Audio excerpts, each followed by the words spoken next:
Yeah. They have to yourself at the microphone after all. Oh, good. Yes. Well, thanks for showing up. Well, I'm trying to do my part.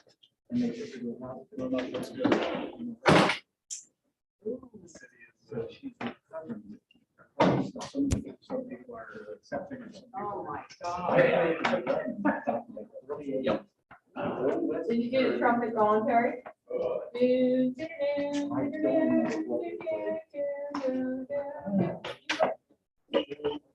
That was classic. The old West Church in Palace.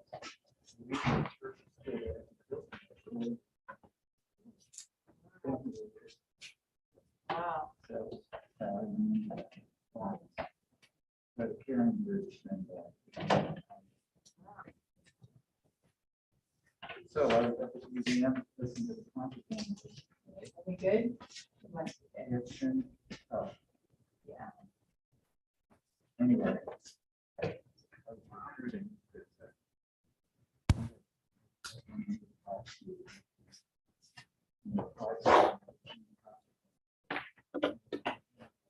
sheet. Oh, great. Summer, Oh, great. I got Great. 18 You should get on the TV tonight and recruit.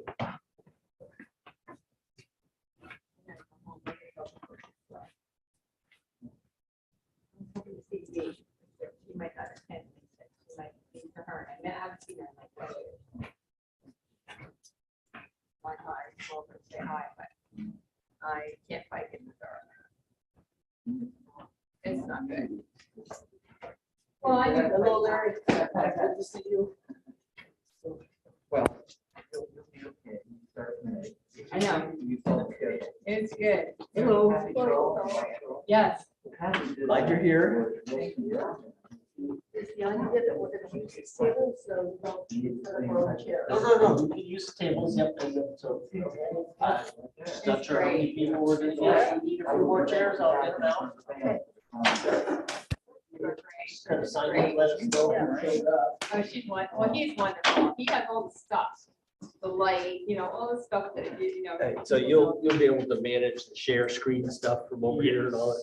Yep. Okay, because I know for the piece at the end there, the redistricting presentation, I have a short I was reading slide in set, the, and then in the Chris paper. has a slide set too, so we'll But, switch off as far as screen share. Yep, Okay. you should all, if you want to log on right now, you should be able to, and I'll make sure you get all the permissions to do that. Oh, okay. I don't understand why they have to demolish the whole thing, why they can't keep that part. I don't understand it. I'm like, why can't you do, like, get rid of the worst building? I know you are. Yeah, right. Uh-oh. I don't understand it. And then the cost, like, I heard 200 million, that's before everything got more expensive. Now it's more expensive by double, right? Because of the right. And don't forget $50 million that cost. Yeah. $15 million, 40-something million. Is it because they have to get, my whole thing is, couldn't they just let it cover it with something like they do Still with gonna the get rid parks, of buildings. In my self-destruct. Oh, But isn't it one building that's really bad and the other one? Well, that's a great question. It's one no. of the questions I Forgot my phone, I had it on the phone. asked the superintendent. Yep, well, we're to get the kinks out here. Yeah. Yep. We're actually having meetings for the new school building in the cafeteria of the old school. But they haven't announced when, because I've been waiting. So, That's why we had to move. Oh, all sure. the other file cabinets to the band. Letter from the library. there. Huh. I just know how things are when they Is say. this meeting like, ID so the correct? whole, I'm getting an error. Yeah, there. for some reason, whole it doesn't seems have financing to yet. have Well, the whole is not a changed. problem. No, The but whole is they can't private. get financing for So 3 I'm years. going to No, the whole update is- that the real whole quick. is- If you want, It's not, it's a different issue. this is The whole is the people are webinar ID. You stopping can get sex. into that. You can read up to it if you want. And I'm gonna change the, And it stretches link on the, on the website. On the Yeah, the website. investors. Yeah. Okay, well. Yeah.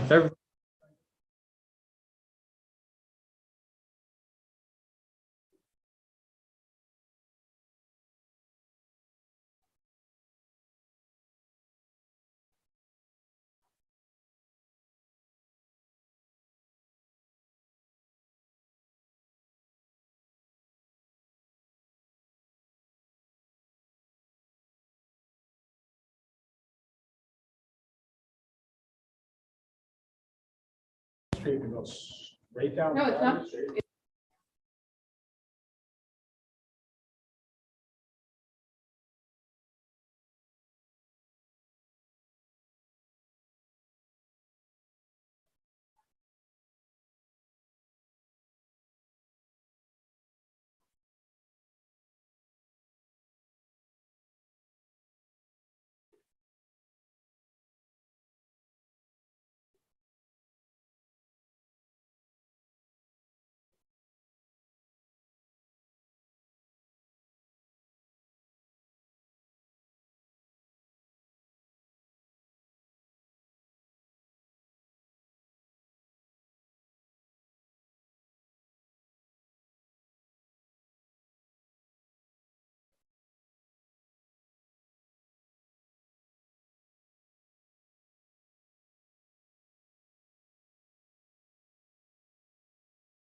Okay.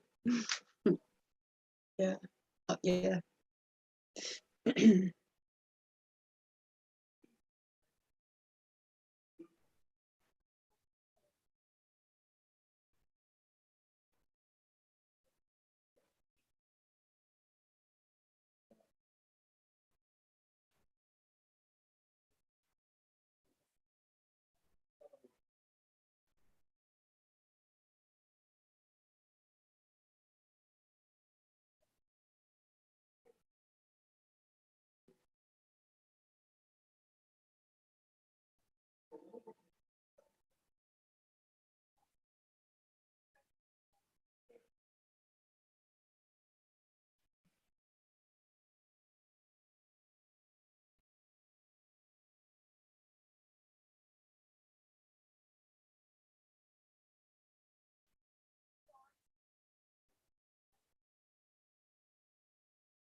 Hello, everyone. Can you hear us? Testing, testing. Great.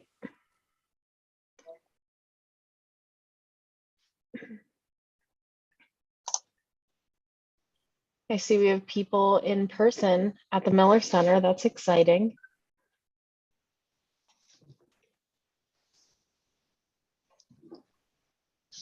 The Zoom link on the government meetings page is invalid. I had Yes, we were just noticing that. How did you get in, Lee? Sam sent me a link and I'm trying to send it to other people, and people have been calling me and emailing me and saying, I can't get into the meeting. And I'm trying to send them the link.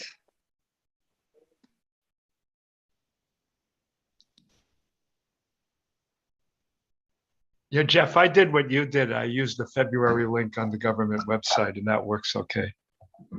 Yeah. The problem is other residents don't know to do that. I know. Right. Yeah. I put it out on the New North End Neighborhood Forum, the correct link, Thank you. in case anybody looks there. And now I'm trying to answer emails. Send them the link. I sent it to the state reps. Good idea. How about school board? No, I will try to send it to everyone that we sent the agenda to. Good idea. I think that was Jeff Comstock.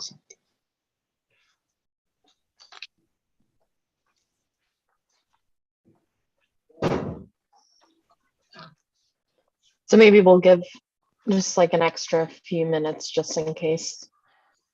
Is Chris Hazley there? He was going to come in person. I don't see him.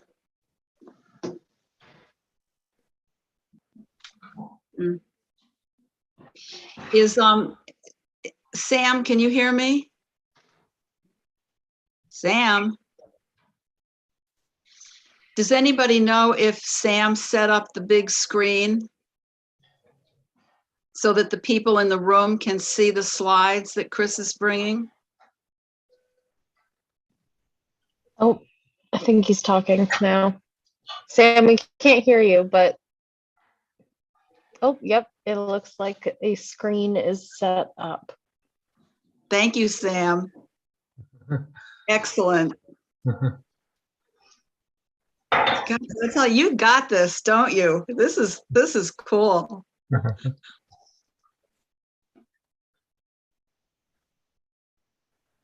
Eric, I haven't seen you in ages. Hi.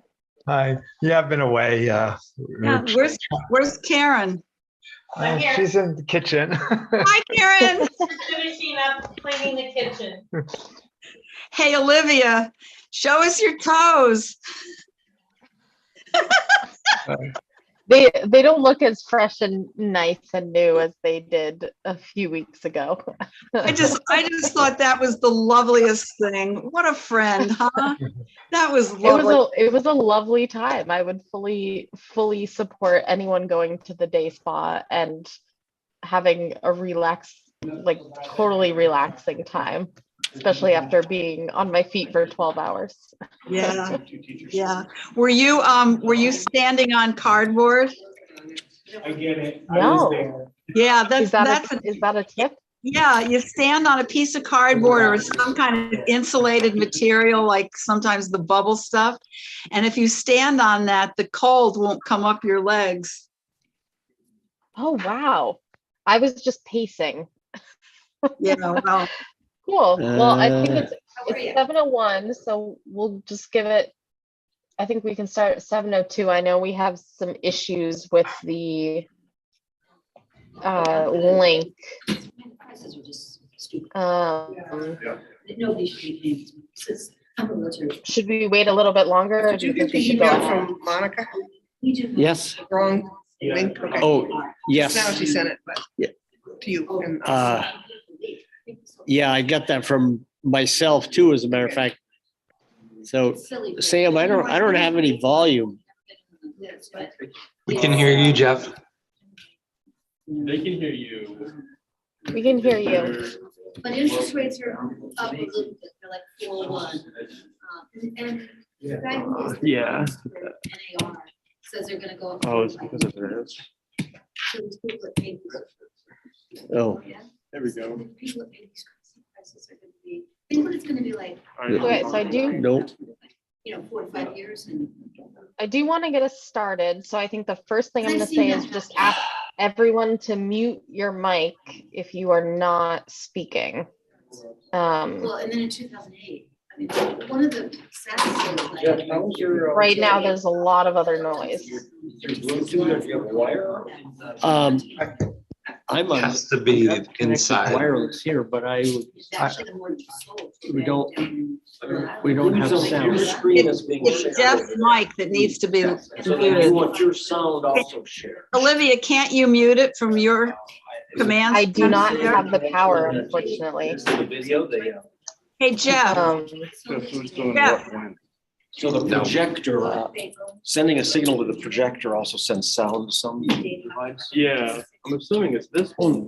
Roads and city water and city sewer. Oh, yeah. Okay, so the question is. But he had to close the day before, he had to close by December 3rd. That was one, I never told Bill about it because it happened in like 2.5 weeks. And I was like, don't say anything, because you're gonna have this big sale and you got both sides, it's commercial and. No. But that's sad, and you're still seeing a lot of that. Olivia, if you're the host, you can mute those mics. I cannot mute. I do not have the ability to, which is unfortunate. But I think it sounds like they're trying to get some technology together at the Miller Center. So is there a mute button on there? Oh, here we go. There we go. Was it before? This is the joy of hybrid I hit meetings, the right? select again, unfortunately. Let me go back. Still need the video though. Okay. It says input CD, but I think it was, okay, it was the one right after direct. No, I don't know. I love it. I know more people now, I come up with this. I don't think it was VR. Yeah, I don't have the ability to mute anyone. Well, I think that. Oh, now you're radio on. Tuner. Well, yeah, when I was in I think it was right around, there was one that was direct. There was something here I was getting. Yeah. We have a. Here we go. Let's bring this up. We do the Easter egg. hunt. It's right now. No, it's coming up. Sorry, I hope I didn't make it Jeff worse. Comstock, can you hear us? I have not, Easter egg lady, not yeah. familiar with this setup at all. Can I just hear something from? Outside, No. but, you know, we can. I remember when it was an old analog piece of gear. And they're all done. Here. They're all late 30s, early 40s. It's a I great. thought that there was once a brief that burst out of here, you said? Yeah, but I think it was the radio that came through, but not. Why is this not? Bayview, you're right. Bayview. Yeah, yeah, she's right. She's a Sunset. It's a really nice house. Yeah. She comes to a lot of stuff. I like her. So do we need to be plugged in here? That's. Yeah, it doesn't seem like anyone can hear us, or they can, but they're trying to figure out muting and technology at the center. But that's not gonna. You can only really hear chatter. Well, I do, but it's way over here. Oh, okay. I'll bring my laptop and see if that helps at all. Cause I believe. Sorry. Yeah, no, frustrating. Can people hear us or no?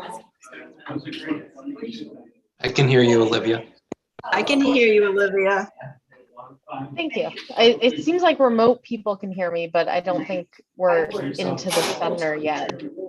Eric, did you see the message from Monica? Do you know how this works at all? No, I didn't. School board Monica needs the link. Oh, okay. Then, Yeah. you put it on the, you said you put it on the, you put it on the NPA That's group? the, yeah, they Yeah, can hear us. I'll put it on chat right now.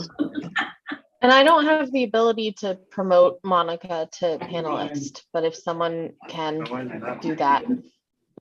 I don't know why we don't have the ability to do any of that. Hello. So you didn't find any of the volume here? I tried to turn the volume up, but that was basically it. Jeff Comstock, can you hear me? On my laptop, but I'm not entirely sure. Yeah. And you could, What? Can anyone in the Miller Center hear? someone is talking there. Okay. What do you want me to do? Is someone, can someone talk so we can? Well, they are talking hear and us? nobody can, Yeah. I can't Okay. hear them. And are you projecting? Not anymore. What happened? Turned off for some reason.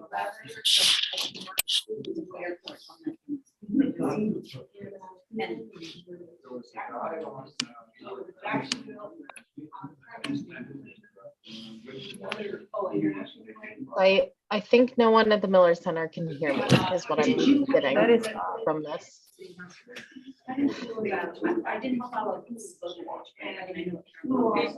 How's any of this thing? Nope, none of the. Do you see any lights in the projector? Yes, Is it blue? it's red. The middle one is red, orange. Hello? No? Oh, okay. Yeah. Let's try, I'm gonna, let's try plugging in my laptop and see if that helps at all.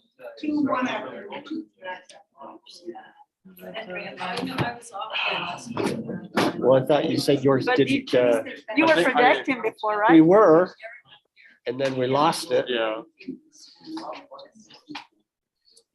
Do you have any of these papers here?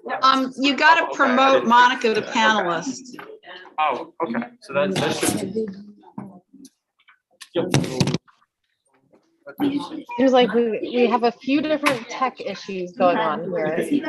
I don't, Okay, there they are. I can't promote Monica. I think only Sam can for some reason. I don't have the ability to do that. Okay, that means that Sam is the host. He should co-host, make you co-host because you're in touch with the people. I am the co-host, but I don't have any power. Oh, okay. Is this is me now? Yes. Jeff, Yeah. we can hear you. And you have your. Oh, we can, yeah. Jeff, we can hear you. It's right here. Can you hear Let's see, us? it's So it's not mute. If I Right. switch to laptop one with this in, does that ruin anything for his thing? Yes. I don't think we can project two things at the same time. Okay. Losing a lot of time here. No? Okay. Let's just try that. See if that does. Now it will, now it will work with you. Alex was, Bill's grandmother, they loved each other. They never married because it would be intermarriage. Because he was Jewish and she was.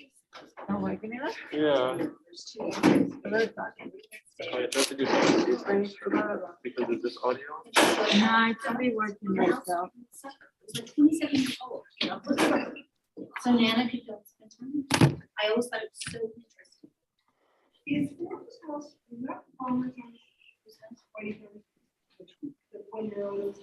No, that was, The other option is. Jeff Comstock, can you hear us? Okay. yeah. I can type It's it for on Bill to that. his music lesson. Is it? Can anyone hear us? Hear you. No.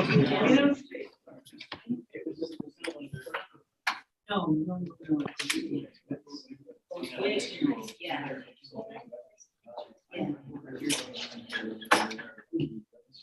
Thanks, Monica.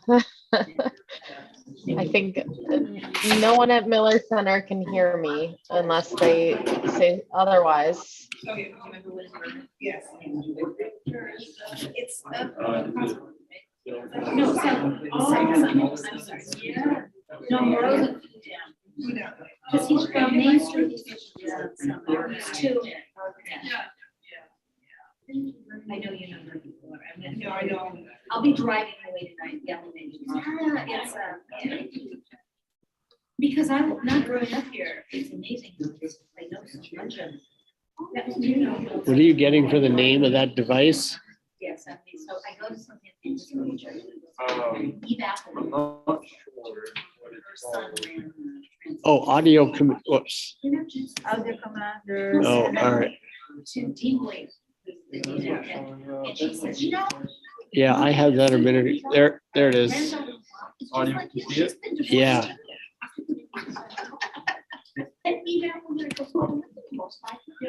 Are you connected to it? I'm trying. Okay.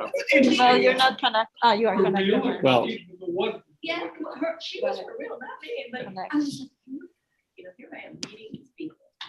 That's weird. I don't know why. That's what feels great. My husband's brother. okay. I have the theory. He is in a place called Police. There we go. Right outside of Burlington. Hello? He was the dean of the religion. Can you hear us? Can you hear that? Can hear We you, can hear Jeff. it. Can you hear us? That's not gonna, that's- We hear you, Jeff. We Oh, can hear you. well, yeah, we just don't have sound in the room here. Okay. But Jeff, you can hear us now? Nope. Jeff? Jeff, can you hear Can you us? hear us? Jeff Comstock. Very faintly from somewhere and we're not sure where it is, so no. What? Who is, can you, we can get Sam to mute people. Hold on. Your call has been forwarded to an automated voice messaging system. 8025. Olivia, he's got to mute people. He's also got to promote Monica to panelist. Yep. He's very active. Yes. Oh, you can, okay, you can. Jeff Comstock, Sam, can you hear us?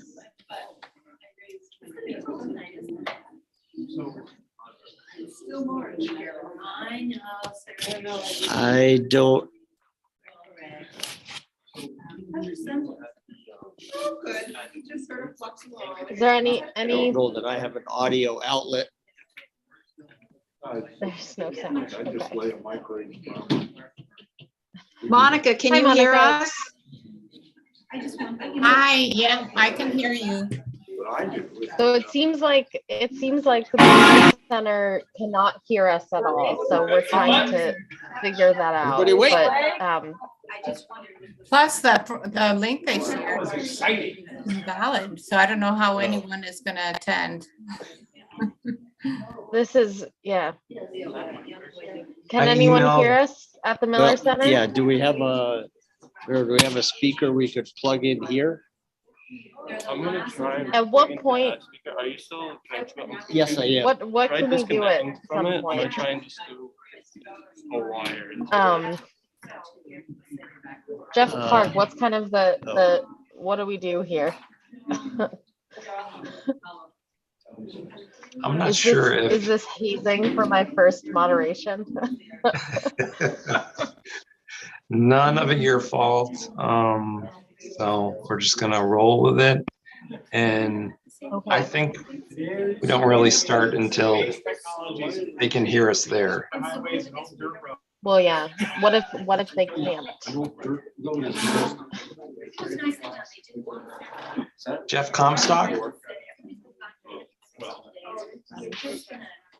Jeff, can you hear us? The old dirt road is the best way to get to where you need Did to you go. check the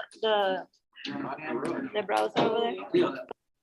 Understand why Jeff Comstock Oh, you want can't me hear to? us. He's on the Zoom He's link. trying to Okay. connect us. I know. Jeff, are you on the text string? Okay, make sure. Everybody make sure that you're muted on your laptops. If any laptop is open Everybody right has now. to be muted. Oh, okay.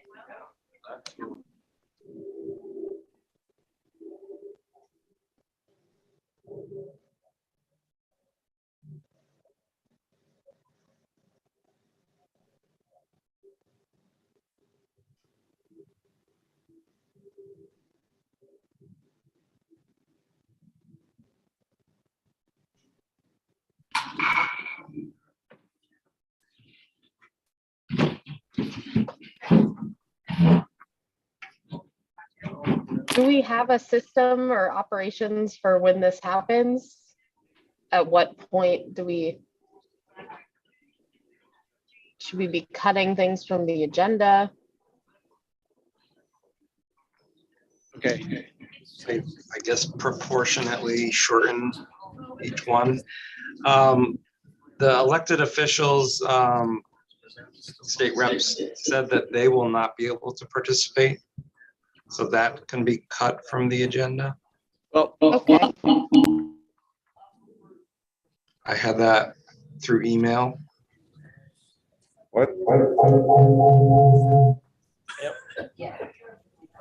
Forever so close. Your call has been forwarded to an automated voice messaging system. 8025788.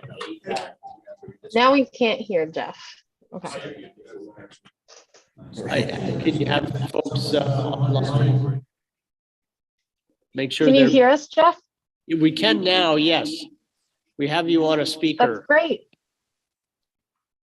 That's great. Thank you. I think if everyone can mute, Right, can we turn that would be ideal right now. And then we can get started. So you can hear us? Cool, amazing. All right, so I'll do a really quick ground rules. Please note, due to time constraints, even more time constraints, we will not do our standard round robin introductions. Could the CETO mute themselves, the large thing, because I'm getting some feedback from that. Thank you. Great. So if you ask a question or share a comment throughout the evening, please share your name and street.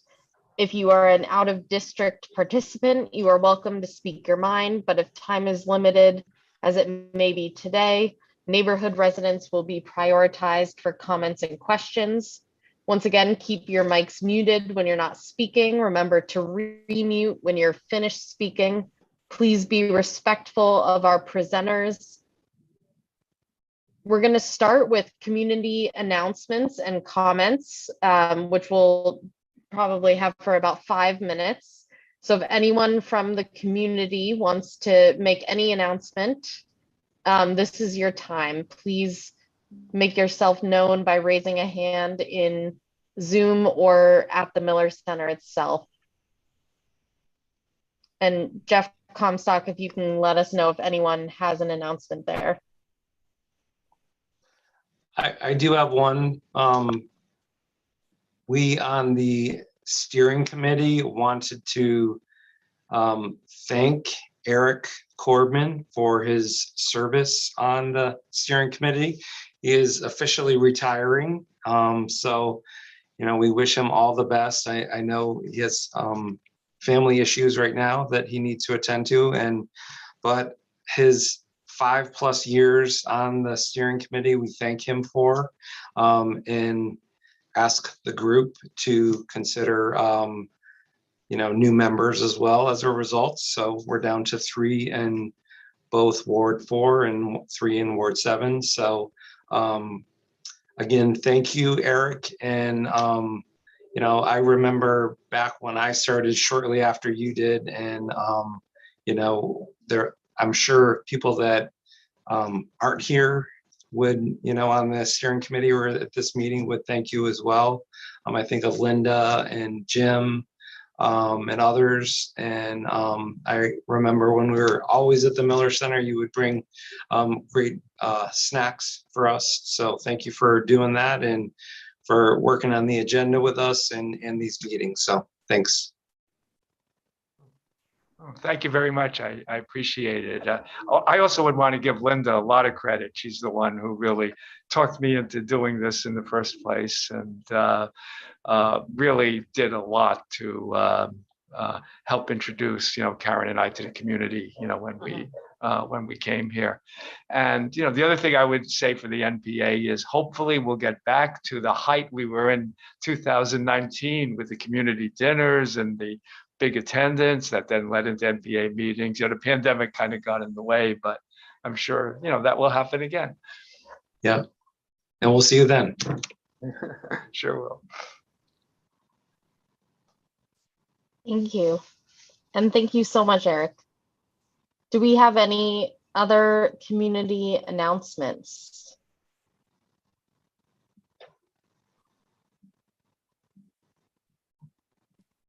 Not seeing any here. Great. Okay. So I know we don't have any legislative updates. Do we have any city councilors? Oh, Jeff says there is an announcement. Jeff, you're muted. Or you're muted, so we are not sure.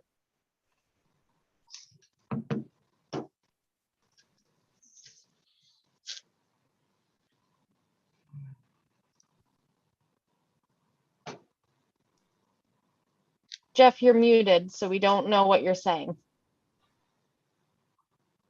We're just figuring out how to do the how to talk without creating feedback right now. Oh, okay. Thanks.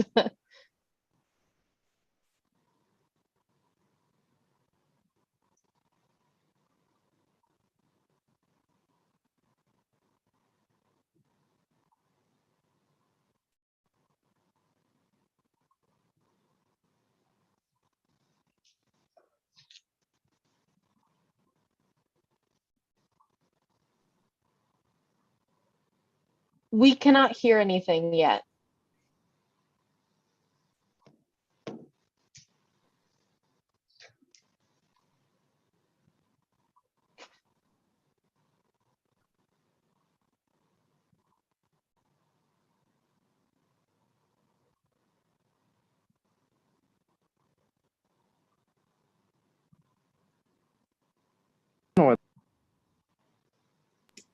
Yep, there you go. All right, you're good. You're Okay. good. Got it. See your thumb, Olivia. So the State House is still in session, but I came up because there was conversation about talking about redistricting. And that doesn't lend itself very well to, I think, doing it on Zoom. So I made the trip up. And we're now standing in Chittenden 18. If you read my Front Porch Forum post, you know that. Front Porch Forum is the mechanism that I use mostly to talk to you all. So if you're on it, that's great. And if you're not, I'm missing you. Sometimes I even forget to put it on my website. But I'm here to answer any questions. Basically, our district and what used to be 6-2 stayed really, really, really close to the same. As we migrated our way down and over towards the university, things changed some of which was based on population shifts, some of that was based on the fact that things outside Winooski changed. So Winooski used to come across the river and pick up Chase and that area there. Winooski went back to the other side of the river. That district is now gone. The city of Burlington is now a district in and of itself, composite of 5. And because of the way population shifted more towards the northeast corner of the state, there was conversation, and I kind of grabbed this.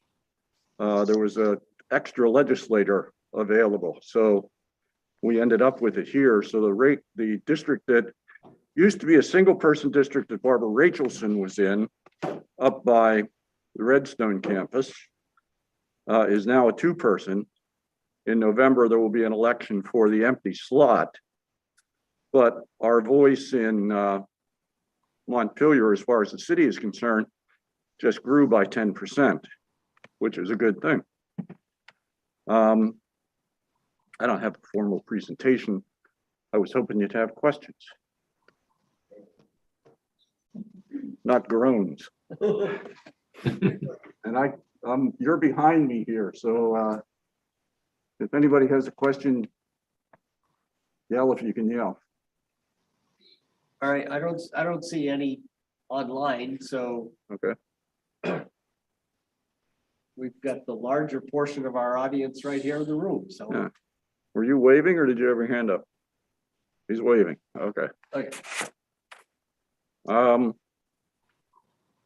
So anytime, if anything does come up, I mean, nothing, there were conversations when, we started with conversation about going to exclusively single member districts. The city's local reapportionment board met and talked about doing all 2s or all 1s. When the 11th person came in, I think they just threw up their hands and said, we're done with it, and let it go through as we had basically done it in the committee. The original line, when they were talking about doing all singles, ran right down the middle of Sarah Street. Half of Lakeside would have been in one district, half of it would have been in the other. That sort of, to our mind, violated the constitutional aspect of 4 criteria that we were supposed to use. Numbers in a district, don't disturb lines, don't put incumbents at each other's throat, and make everybody happy. We tried to do that. We lost, I think, in statewide computation, 4 double member districts that went down to singles, and a lot of that was in, say, Orange County and down towards Brattleboro, Bennington, because there has been a really significant and marked shift in population up to our neighborhoods and Williston and basically the northwest corner of the state. Champ attracts people, I guess. So Bob, wasn't that when they were working on the rest of the state, when the House Government Ops was working on the rest of the state, that and adjusting lines or that an extra seat popped out sort of that suddenly you found you had 149 seats assigned instead of 150. And so then it was like, what do we do with this? Yeah, you shoot for that magic number of, rounded out to around 4,500 people per district. And when you have a 2-member district, then it jumps up to 85. I'm using round numbers here. It's not exactly those numbers. Generally speaking, we started in the southwest corner of the state, sort of fitting everything together in the puzzle so that they made those perfect numbers. And we had a deviation from that perfect number of 5% up or down. And as we crept our way up, we ended up in the northwest corner last. So that We had an extra seat. we had an extra seat when you got to do that. And really the only place you could put that extra seat without really causing a lot of problems was the metropolitan area of Burlington, because there was room to sort of spread it out. So we did. And I'm happy. Sir? So is this your the new redistricting map? Is that available? Is it out in the open right now? And how Yep. how can we access? Of course, not uncomplicated. Go to the legislative homepage. Yep. Go to where it says committees, go to House first, then go to committees. And then as you go into government operations on the committee page, on the left-hand side of the page, you'll go down and it'll say just redistricting maps. That'll take you to a different page where all of the redistricting stuff is kept. There's a 3 or 4 line, click on here. And then that takes you to a page where you can choose maps by town or maps by district, depending on what you're looking for. So the steering committee will volunteer to post that link on the new North End forum for you, so that folks don't Okay. have to go looking at the website. Okay, that's great. Yep. Sir? I'd like to thank you for your Facebook post, keeping us informed. Thank you very much. I'd like to urge you to respond and give me all kinds of trouble, because that's why I'm here. Okay, thank you very much. Thank you. All right, so if there are no questions, we will move to, I don't see any city councilors. Yes, we do have we do have Sarah Carpenter and Mark Barlow in the room. Great, so we'll give them about 10 minutes and then we'll have about 10 minutes for school board. Okay, so they can share that 10-minute time. Is that the plan? Yes, yeah. Okay, so good. Come on up. Sure. We're gonna wing this tonight. So Okay. here we go. Brave new world. We are. Don't knock this cord out. Yeah, I on know, us. this is sort of, Do you want to go first or Uh, second? go ahead, Mark, Okay. whatever. Sarah and I sort of split some of the updates up. I wanted to talk about 3 different things. One was on Monday night, we voted as a council, although not unanimously, to move forward the parking management plan and the bike lanes on North Winooski Avenue. It's been a couple years in the making. Before I was ever on the council, they had voted to install bike lanes along North Winooski Avenue from Riverside to Pearl Street. And that was the preferred alternative for bidirectional bike lanes there. Part of that resolution put forward a committee to actually decide on a parking management strategy there and how to mitigate some of the parking loss that would have been caused by the bike lanes. I came into that process about halfway through, but over the last year, there's been a number of meetings. And at the end of that process, the committee decided that the parking management plan failed to meet the essential parking needs of North Winooski Avenue. one of the things that was put forward was in what's called a compromise, but it's really basically delaying south of Union Street along where Union comes into North Winooski Avenue along Pearl, and implementing the bike lanes between Riverside and Union. So that went to the TUC, and the TUC passed a resolution to move forward with that plan. And we passed it on Monday night. And so one of the components is a delay for 1 year, which will allow some additional work to happen around trying to find some additional off-street parking for the affected businesses and nonprofits that are in that particular part of the corridor. The other thing we did was on Monday night is we referred an ordinance change to the Planning Commission on reducing parking minimums for new development in Burlington, and to get their input on that. What we want to be able to incentivize and allow additional infill development to address the housing crisis. So reducing some of those minimums will help to do that. And the last thing I want to mention is this is coming. This is just I guess like an advertisement for another topic that we'll be dealing with hopefully next month. It's the Clean Water Resiliency Plan. In an integrated planning update, we got a presentation at TUC yesterday, the Transportation, Energy and Utilities Committee of the Council by Megan Moore, Jenna Olson and Martin Lee on wastewater, stormwater and drinking water planning to address capital system needs and more importantly, even meet some of the lake health goals by reducing the phosphorus load running into the lake. It's coming to the City Council in April, and it'll be probably at the next NPA or as schedule permits or the one after that. And then you can take it from there. Sure. Which way to go here? Okay, busy month. I serve on the Community Development Committee.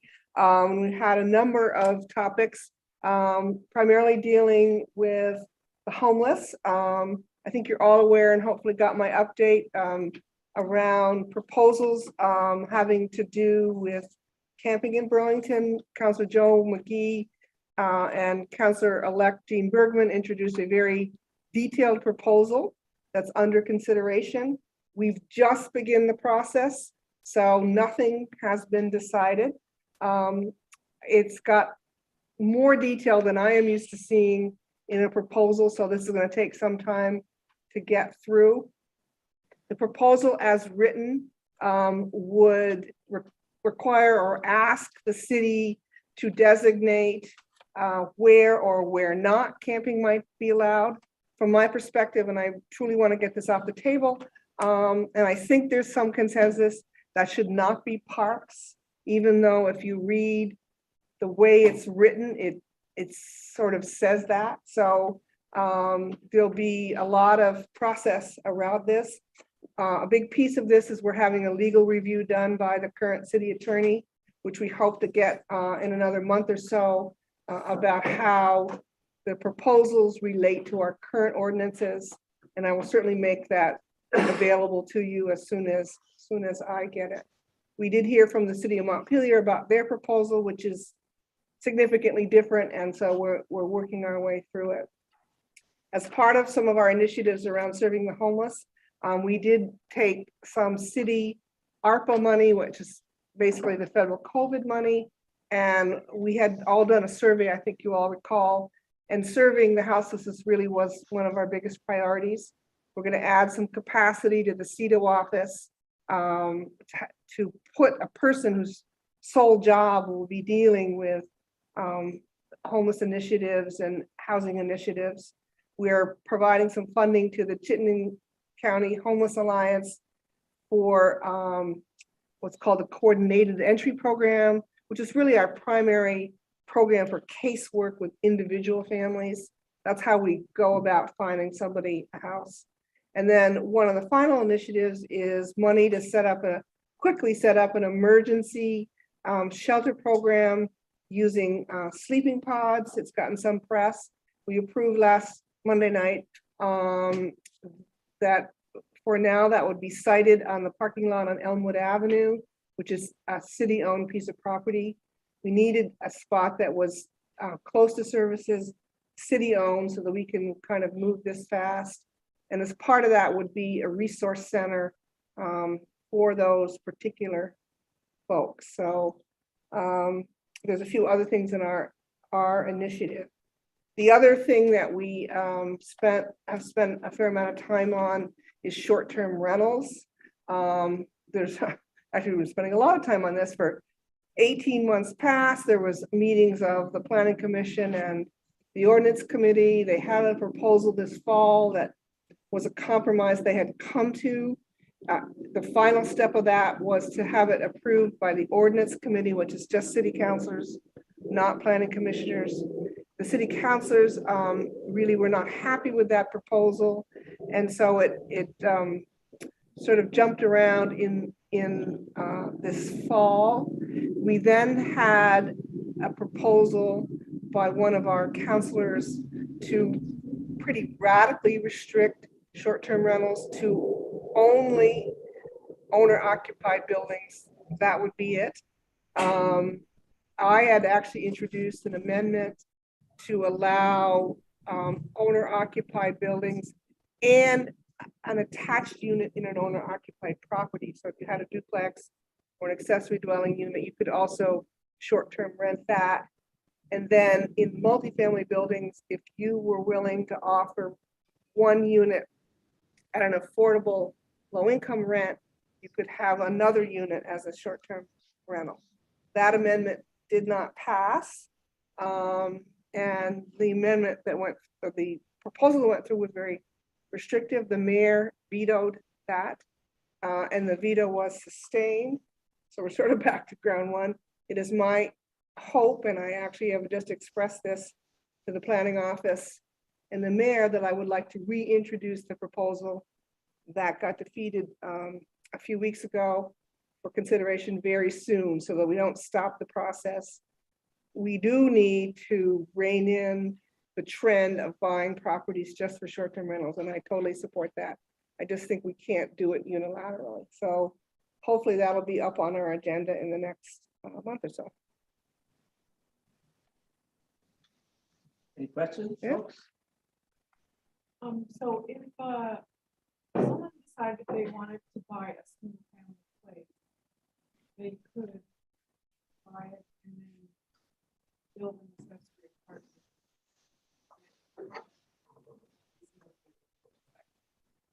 Could you repeat the question for those folks there, please?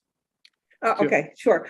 Well, the question is, first of all, just sort of stepping back, right now, short-term rentals are not well regulated in the city. You either are a long-term rental or you're a bed and breakfast.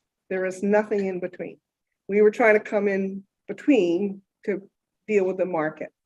What I propose, but has not been adopted, what is that if you are an owner occupant in a piece of property, you would have your own unit and you could short-term rent another unit on the same property.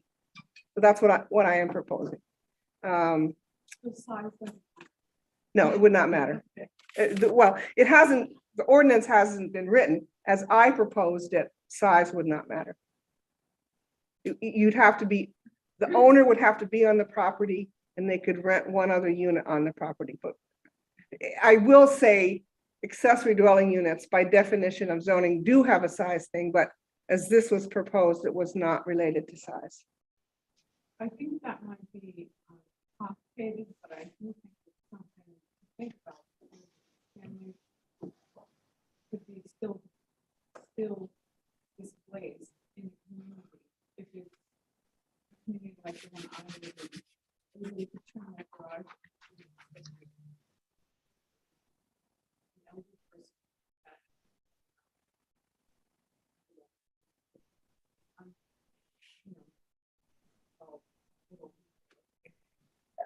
Yes, it's all speculative and it's hard to know. I think our sense is the testimony we got from the owner occupants. And I think that's a big change. I think it's really important to understand that shifting to owner occupancy primarily is a big change. That we had two sets of scenarios, people that lived in a primary unit and needed the money for their own support and income. The other scenario that we heard often about is people who built an accessory unit for a family member, but didn't use it full time and wanted to be able to rent it when it was vacant. Sarah, how many of those, I know the building accessory. Yeah. But it's just a joke, any type of, trying to do anything, we're doing a small addition right now. Just a reminder, if you can repeat the questions in the Miller Center so we can hear. Okay, so I forget what I was gonna say there. I don't even know how to start it off, but I don't think that's gonna happen. Oh, my question to you was how many accessory dwellings actually been built in the city of Burlington? The question is, how many accessory dwelling units have been built in the city of Burlington? I cannot answer that. I can get you that. I don't think a lot, but I cannot answer that. Okay, Sarah's great with getting facts. Yeah. Yeah. She's helps me with that. I'd like to know that because I think it's kind of a moot point. I think trying to get that accessory dwelling is not fun. It's almost not possible. So it should be. That was not the intent. Right. So I'd like to know that number at some point and how it's really affected. And I do go along with, I like your idea about having the people there and then they can rent because the oversight is so much better. So I got a question about the pods. So the city of Burlington is now going to become a landlord of sorts for people living in pods. And at the same time, we're going to, again, decrease more public parking. And there's two churches down there that use that parking lot for overflow on Sundays, which is kind of unfortunate. And the strain in that portion of the city, which is already got a strain. My question is, how is the city as a landlord going to manage it so it doesn't turn into the dangerous area that Sears Lane was? What is the process there? And how do these pods meet minimum housing codes that Burlington has set up now? Burlington is going to be a landlord of sorts. How are they going to meet those minimum housing requirements? The question is, how is Burlington going to manage the pod community so that it doesn't become problematic like Sears Lane was? And I'm sorry, David, what was the second part? How do the pods meet minimum housing requirements? How do the pods meet minimum housing requirements? It is my understanding that they will, and I can try to get you again more detail on that. They're effectively just bedrooms with a separate bathroom shower facility. This is a temporary proposal for up to 3 years. Right now, the city's working on a bunch of permanent housing, and that's really got to be the ideals of permanent housing. This project will not go forward unless there's a management contract. So right as we speak, the CEDO office is soliciting proposals for managing the property. I've talked with Director Pine, and he has, said adamantly that this will be managed, actively managed. So that is the intent. They don't have anybody doing it yet, as Sarah indicated, but that's the intent. Yes, sir. Robert, quickly, please. Quick question. You guys just had your last council meeting Monday, and it's the end of that term. Do you have any idea who might be the next city council president? Your guess is as good as mine. There'll be 12 of us next month. Ask them. Yes, sir. I want to follow up with this question on pods. Yes. Be quick, please. Yeah. Will they be looking at changing the ordinance and building permits to qualify those that within code? My understanding is that and I asked this, I had 3 meetings yesterday, so I couldn't make it to the planning commission, but I asked Counselor Shannon who did attend this meeting, and she indicated that they are taking up and planning and going to address any zoning changes that need to happen, which How many are there? 30. Okay, well, Okay. this is a great topic, but we gotta try to salvage Yeah, our.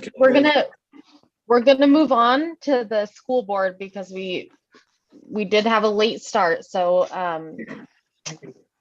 I know Monica is on Zoom, so we're gonna give her until 8. And then we'll do the Leddy Park comprehensive plan with Sophie.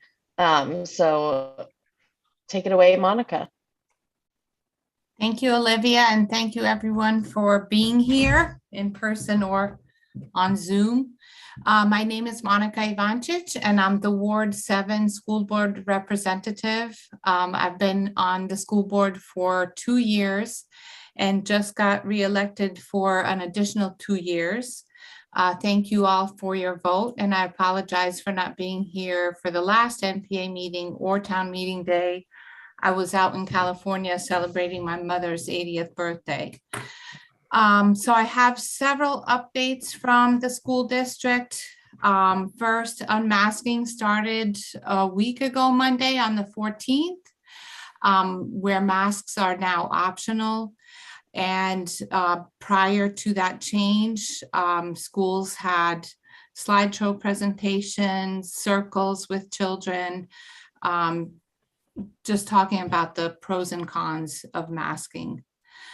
Then I have some principal updates. So Maddie Scheit, who was the principal at Hunt Middle School, has now officially been named the permanent principal at the Integrated Arts Academy. Some of you know that school is H.O. Wheeler. And the school district is now in search of 4 more principals, one for Hunt Middle School. So Jim Kelly, who was the assistant principal under Maddie Scheit, is now the interim principal. So a full search is starting for that school. Flynn Elementary, we need a principal there. Edmonds Elementary, as well as the most recent one is the Burlington Technical Center, BTC. Jason Gingold got a position at the Montpelier High School as principal down there. So we're sad to lose him in our district. And the update that most of you have been, that is a big change for our city and very important, is the new high school. So we're naming this the BHS BTC 2025. We have an ambitious goal of having this high school built by, I believe, when the 2025 school year begins. So last night, the design team met and they talked about the larger program spaces, such as like classroom sizes, the auditorium, gym, cafeteria, essentially to come up with the size of the building. Because as most of you know, the size of the building will drive the cost of the building. And so they're going to come up with, I believe, 3 to 4 conceptual designs. And these designs will be presented at the next school board meeting, which will be in 2 weeks from last night on April 5th. And recently we've been meeting at Hunt Middle School. So if you'd like to attend in person, I encourage you to come to Hunt, but we also do a hybrid fashion for our school board meetings. So you're welcome to Zoom in. And let's see, then there'll be a community forum on Tuesday, April 12th. And so that's when we will be taking input from the entire community about the future of this high school. As you know, I think the superintendent floated the cost of this school on town meeting day at approximately $200 million. And that cost will be driven by the size of the school. At this point, we have dedicated 11.5 million towards that, 10 million from the ESSER funds, and then 1.5 million is what is left over from the FY21 budget. So that's a start, but we have plans to do fundraising, look for donations. Another thing that I believe that all of us as citizens of Burlington should be advocating with the state. I believe Vermont's one of the few states, or the only state east of, say, Indiana, where the state doesn't pitch in 30% towards school buildings. So at this point, that's an unknown whether or not the state is going to be giving us a big chunk of money to build this high school. Most of you know the current building was shut down in September of 2020 due to high PCB levels.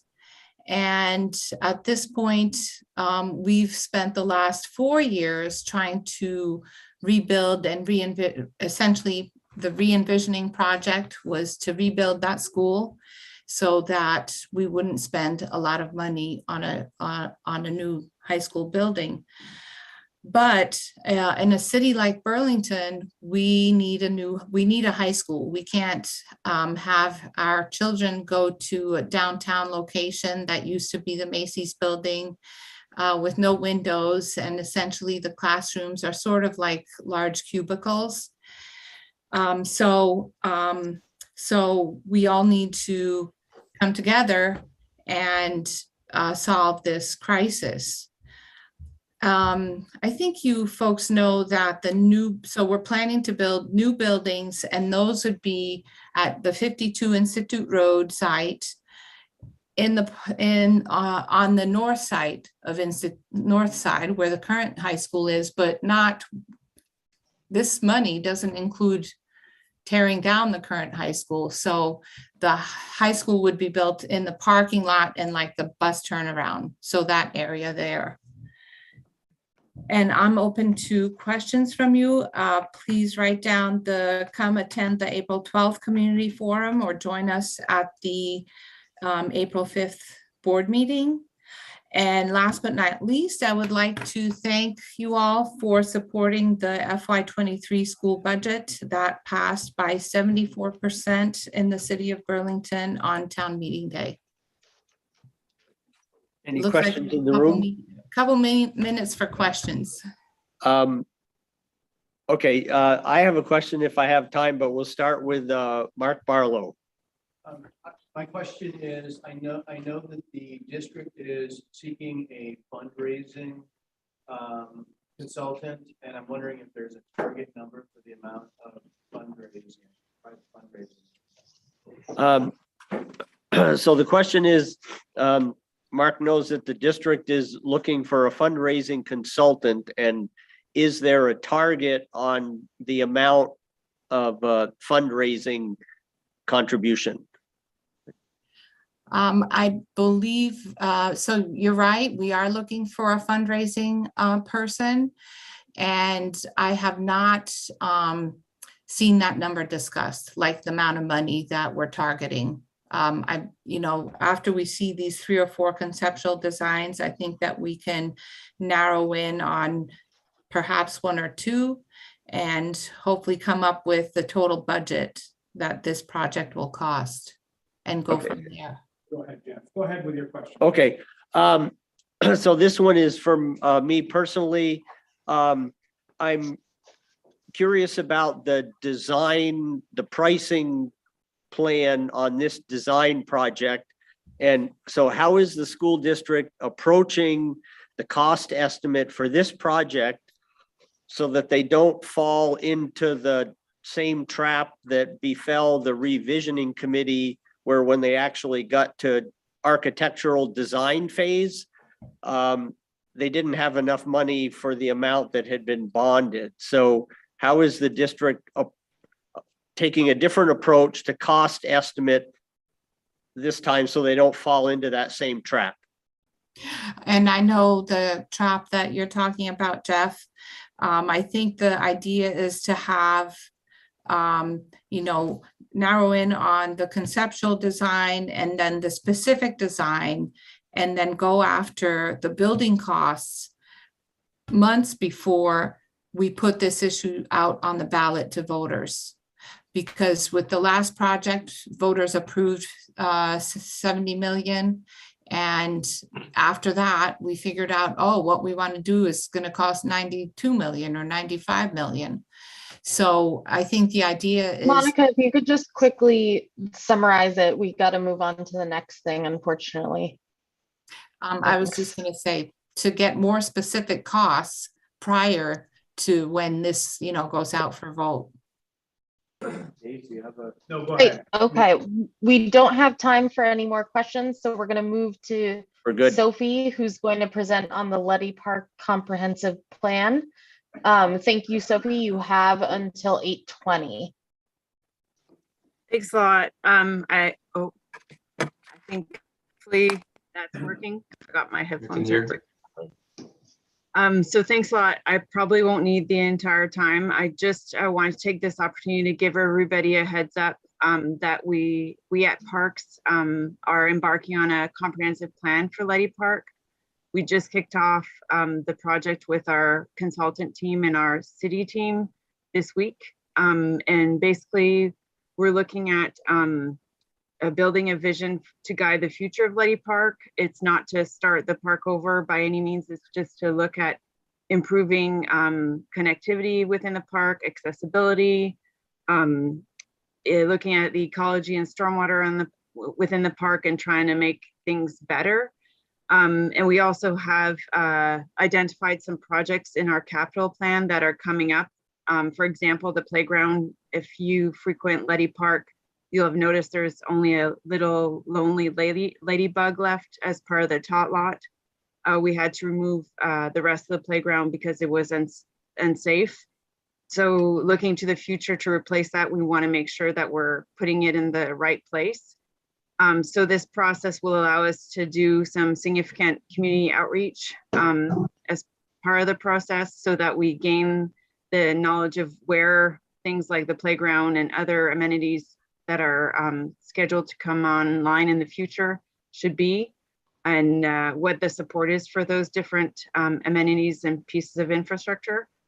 And it's just to also understand the prioritization of the community at large for Leddy Park.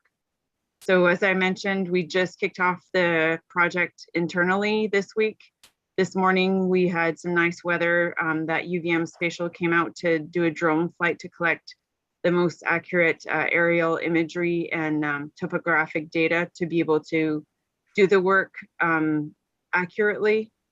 And then we're looking towards the month of May for some public outreach at the park so that we can understand how people use the park now, what is potentially missing, and how we can just make things a little bit better. And the plan is meant to identify those priorities so that when we do our capital planning for 5, 10, 15 years into the future, we can identify the right amounts of money to put at what time for Leddy Park, as we think of all our parks in the larger city spectrum too, is just to understand where all those priorities fit in. So if anyone is interested in being alerted to those public meetings, it will be obviously on our Facebook page, BPRW's Facebook page. We'll be announcing it through Front Porch Forum. And we do also have an email list where we send out alerts when these meetings are upcoming, and we'll have signage as well in the park. But if you want to be alerted, that is the easiest way to kind of get a heads up. I can put that in the chat. I don't know if that helps. The link, it's not a tiny URL, unfortunately, but it's a pretty easy way to sign up, or just Google BPRW email list. And I'm open for Thank you. questions. And yeah, if you share it with us, we can post it as well. We have a question in the chat. Is there an estimate on when the playground might be replaced? We do have capital funding set aside for fiscal year 23, so that starts in July. But we want to go through the comprehensive planning to understand the priorities of where it should be in the park before we embark on implementing it. So I would say next summer would be probably the earliest. Right now, we're working on replacing the playground at Callahan, which was also in disrepair, and a few other ones in town. So unfortunately, a lot of our playgrounds were installed in the same kind of gap of years. So everything's seeing its age, and we try and prioritize the playgrounds that obviously have been removed, such as Leddy's, but also ones that where we can replace parts, we do so, just to prolong the life of them where we can, because of this block of them that are due. And then look also of what's in the area in terms of playgrounds. There. Just to one hand, and I know Sophie's heard this, but I really think it's so important that we prioritize getting accessibility to the beach area. So I hope that's high on the list. It's not easy because of the grades, but I think we owe it to all of our citizens to make the Leddy Beach accessible. So I don't know how much of that, could you hear that, Sophie, or? I understood it, not all the words, but I completely agree that accessibility is needs to be a priority at Leddy. It is a part of our priorities in the project itself that have been identified by both our internal team and the consultants. The only thing I would say is we also have to balance the ecology on the side there. It's very tricky with all the erosion that's happening along the two kind of entrances that are not the stairs to Leddy. So that's why we're undertaking the comprehensive plan, so we can look at everything together to see how we can best accommodate everything. But it's definitely one of our key priorities at every park. Okay, yeah, so there was accessibility primarily focused access to the beach, as opposed to sort of general ADA accessibility, correct? Yep. Yep. And just one other comment, which is really not related to the comprehensive planning, but I wanted folks to be aware that this year Leddy is going to reinstitute parking fees using the parking kiosks that are at all the other beaches. Okay, apparently the parking kiosk will be at Leddy will be reactivated and parking fees will be collected this year. And that was just a comment. That was just a comment, yes, from Councilor Carpenter.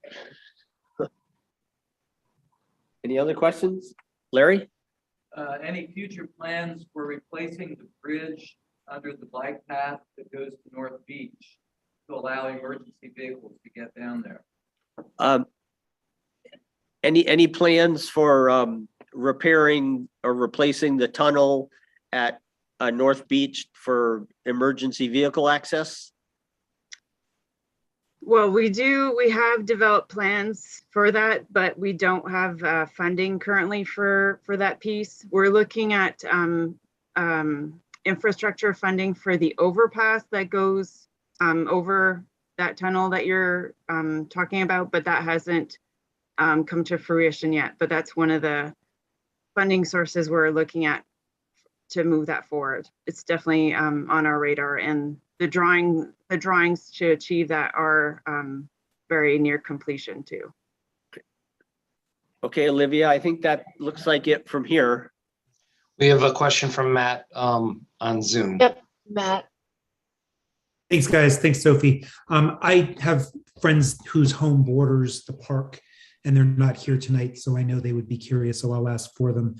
They spend a lot of time in the park walking in the beach and stuff like that, and they say that it's very common for the rules to not be followed. There's a lot of campfires, and there's a strict policy or rule or law that says no campfires, lots of dogs. So I know they'll want to know what's being done about that. And I know personally they have some real hard questions about the topic of camping in the park or living in the park.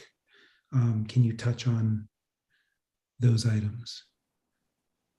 I can touch on the illegal activity, we'll call it, in the park, or as you mentioned, everything's posted, but unfortunately we don't have the staffing capacity to monitor that at all times. There is a urban ranger position that has been posted to try and help educate, to hopefully address some of those issues that are happening. But it is a challenge that our larger staff has been facing, especially since COVID. It's been on the rise, definitely. We're aware of it, but it's very challenging to address. That's all I can say on that.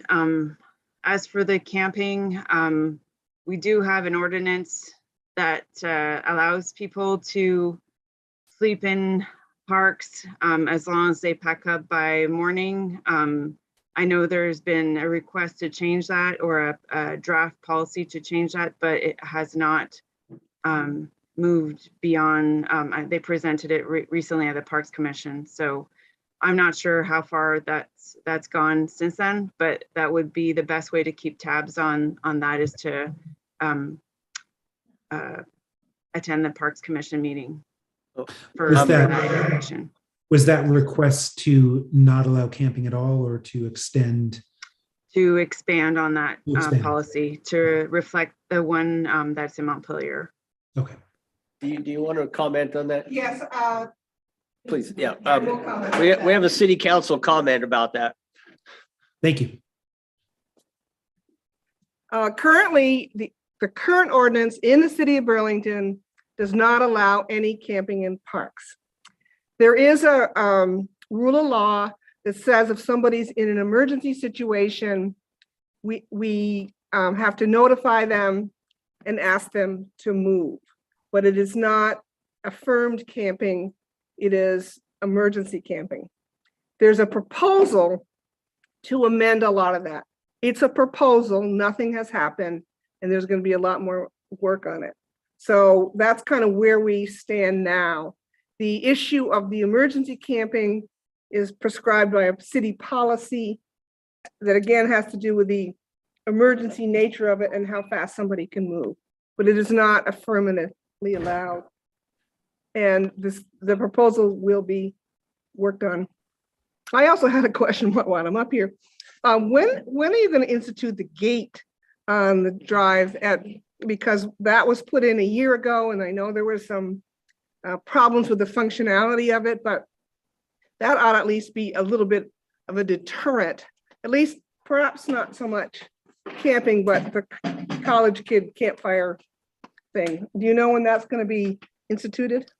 No, I know there were challenges once it went up, getting power to the gate, and that was the delay, but I'm not, it's out of my scope of work, so I'm not aware of it, but I can find out for the next time I'm here.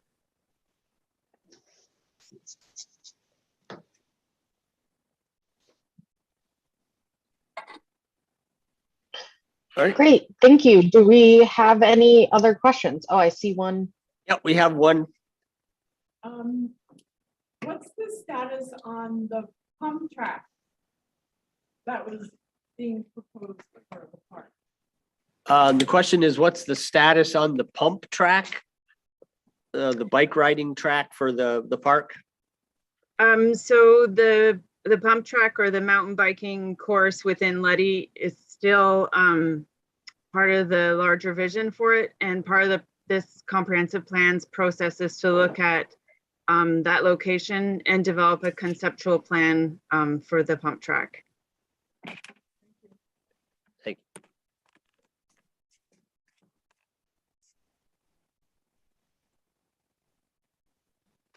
Okay, I think looks Right, like we're good here. Great, thank you so much, Sophie. And the link we will share so that people can access it in the future.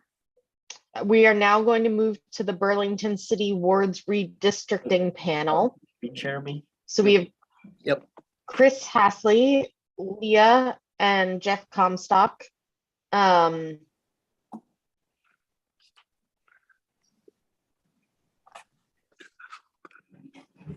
I think two people are in person. And then we have one person on Zoom. So how do I get to? How do I I get? think you might have two on Zoom. Isn't Chris on Zoom? Oh, yes. I see. Yeah. I see now. Chris and Leah are What's that? on Zoom. Yeah, so we're working on getting my. Hit share. Open system preferences. Can you minimize Zoom? Right here? No, the yellow. Oh, yellow. Yep. And then, here we go. Here's what you're looking for right Oh, here. nope, I just need to Right here. get this out of the way and open this up. No, you gotta go through here first, real quick. Yeah, so minimize that. Okay. And then the yellow. I'll come back to it. Okay, and then this right here is looking for it. Open. Yeah. Okay. Let's see. And then can you click on that right there? Here? Yeah. And then click on. Interesting. Do you mind if I just? Nope, go ahead. All right.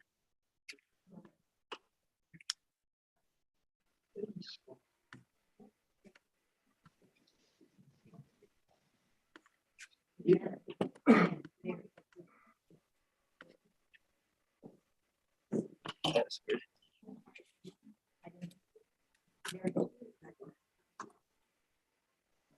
Great. So I think Chris is going to go first. Is that correct?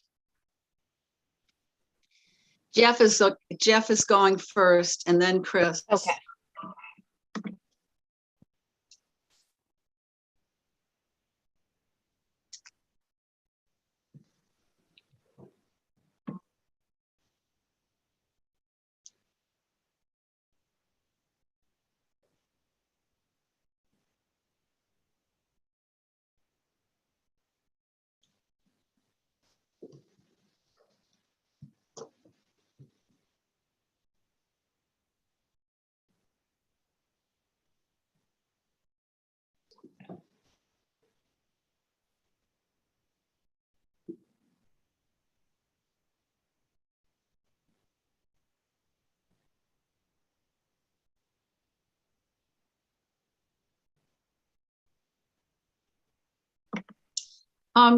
Chris, what do you think? We could get started, I guess. You're going to cover some of Jeff's stuff anyway. Why don't we get started? Sounds like a plan. So thank you guys for giving me an opportunity to serve on the panel and talk about the redistricting topic.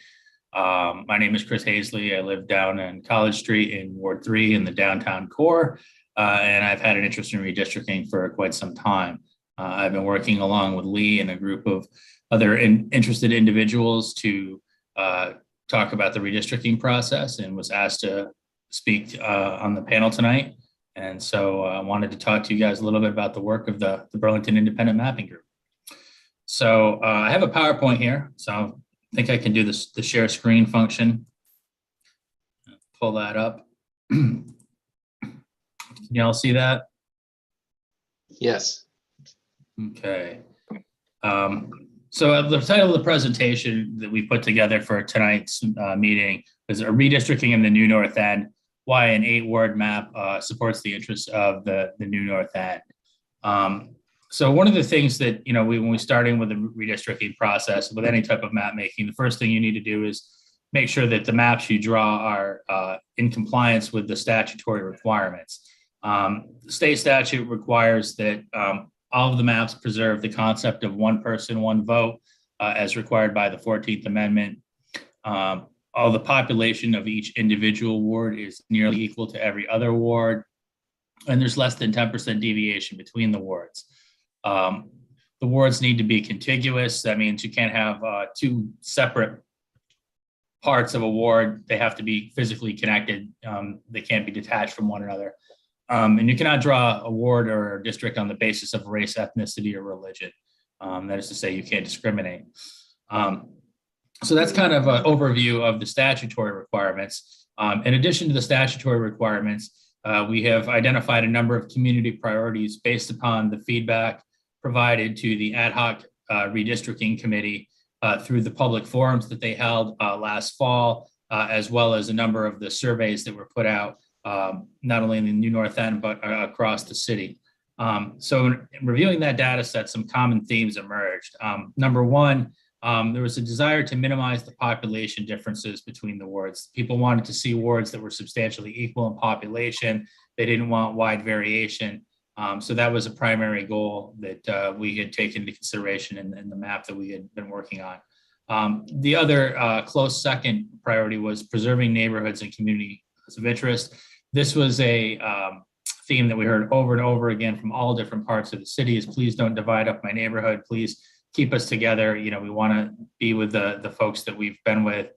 So that was another priority that we've tried to incorporate into our process.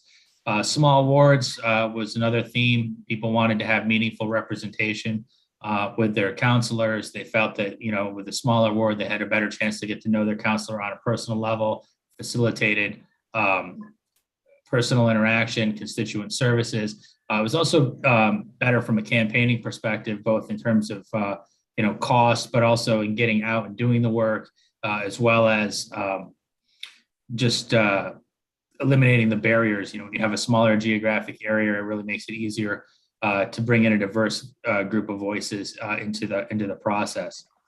The other consideration was to use natural geographic boundaries. In our case here, the one that comes to mind is the Intervale. It's kind of the natural boundary between the new North End and the old North End. It's been that way for a while. And then interestingly, another priority that really came out during the public process that was shepherded by the ad hoc committee was a desire to eliminate the current Ward 8, the gerrymandered student ward, which stretches from the Center City neighborhood kind of up along College Street, up into UVM and down into the athletic campus. And we'll have a visual on that in just a moment. And then finally, kind of related to that, there was a desire to balance students more evenly across multiple wards. And under the current map, all the students are kind of clustered together in one ward, Ward 8, in a packing that the map makers refer to as packing a ward. And typically when you pack a ward, you do that because you're trying to minimize the influence. You're trying to contain a specific group. In this case, they're trying to keep all of the students into one ward and I guess perhaps limit the influence of them as a voting block. So moving forward, that was a priority. And this is kind of the existing Ward 8 here. It's got a bit of a funky shape. It kind of comes, this is the Center City neighborhood. This is the Buell Bradley Street Historic District. Take note of that for later. This is College Street area here. And then it comes up and you can see it's just barely contiguous. I mean, I think it technically meets the legal definition, but it's just this little sliver of land here. And it kind of comes down, you know, here. And this big chunk here that you see is the UVM athletic campus. So over here, we have our definition of what is a gerrymander. And that's when you divide up a state, county, or municipality into election districts in order to give one political party a majority in as many possible districts at the expense of another political party. So currently with Ward 8, there's a number of issues that were identified in the public process. Again, it's a predominantly student population. I believe it's close to 85%. So the number of long-term residents, their voices kind of get lost in the shuffle, so to speak. We've also heard from the ward clerk that there's consistently low voter participation and turnout. Only a few hundred residents actually vote during the town meeting elections. And then we've also heard that the significant number of mail ballots are getting returned. I think the number I heard from the ward clerk was somewhere in the neighborhood of 25 to 30%. This is largely the fact that this is a transient ward, meaning there's a lot of renters there. People kind of come and go. They sign a lease for a year and then they're moving on to somewhere else. And they're not always good about keeping their voter registration up to date, which is why we see the significant number of mail ballots being returned. So the question becomes, well, why would we want to have smaller wards? Why not have bigger wards, smaller wards? So the rationale for a smaller ward is that many residents have expressed a desire for a smaller ward through the public process for a number of reasons, not the least of which is it allows them to foster personal relationships with the city councilors. And with a smaller ward, the smaller the political district or division or district ward, whatever you want to call it, the greater the likelihood that people are going to be able to know their representative and make a meaningful connection with them. And, you see this in some states where there's very large populations, people don't get to know who their representatives. And, for those of us here in Burlington, it's not uncommon to be walking around downtown, maybe on Church Street, and you happen to run into Senator Bernie Sanders or Senator Leahy or any number of your city councilors, perhaps the governor. Our representatives are accessible here, and it's really easy to pick up the phone or send them a quick email and have a conversation about the issues of concern. And so that was kind of the reason for why folks wanted to have smaller wards. Another reason that the smaller wards work well is it provides a diversity of representation. You have a smaller pocket of people that are representative, and it's not spread out over a large geographic area. So it makes it easier to get people that actually reflect the population makeup of a given geographic area. It also facilitates constituent services. And as I mentioned before, campaigning is a little bit more personal. You can do the door-to-door thing, get to have a conversation with the neighbors, talk about the issues. And it's also less costly. You're not having to mount a citywide campaign. And I think that if last time I checked, citywide campaigns are tens of thousands of dollars. And I think that the council races are a little bit less than that, but campaigning can be costly. And, the larger the geographic area, the more costly it becomes because you have a larger area to cover, whether that's through leafleting or flyering or whatnot. So smaller wards make it easier to campaign and elect people to office. And that also allows people of modest means to be candidates. You don't have to have deep pockets and be taking out full page ads in the local newspaper or online or in the various media. You can actually take the time to get out and go door to door and have a reasonably good chance of hitting every door in the district at least once, maybe even twice if you plan ahead. So there's a lot of question about, what is the ideal number of wards? And we'd looked at a number of wards, and I have to admit, when I first came into this, I was very nostalgic. I'm like, I like the 7-ward idea. I like 14 counselors. It seems like a good number. It worked really well for almost 30 years. Why don't we just go back to that? That seems like a really good thing. And it's kind of a, naive assumption on my part, because when I got into the actual map making and rolled up my sleeves using the district builder application, I realized just how quickly, how challenging it was. Initially I thought, oh, well, we'll just move a couple lines here. We'll tweak a line there. And it's kind of like a balloon. If you put pressure on one end, it comes out on the other end. So such is the case with redistricting. And so one of the things that was at the forefront, in addition to maintaining the population, was the desire to maintain the neighborhoods. And as we played with different configurations, different numbers of wards, we found that some numbers worked better than others on a purely mathematical level. So there's a little bit of an inverse relationship here.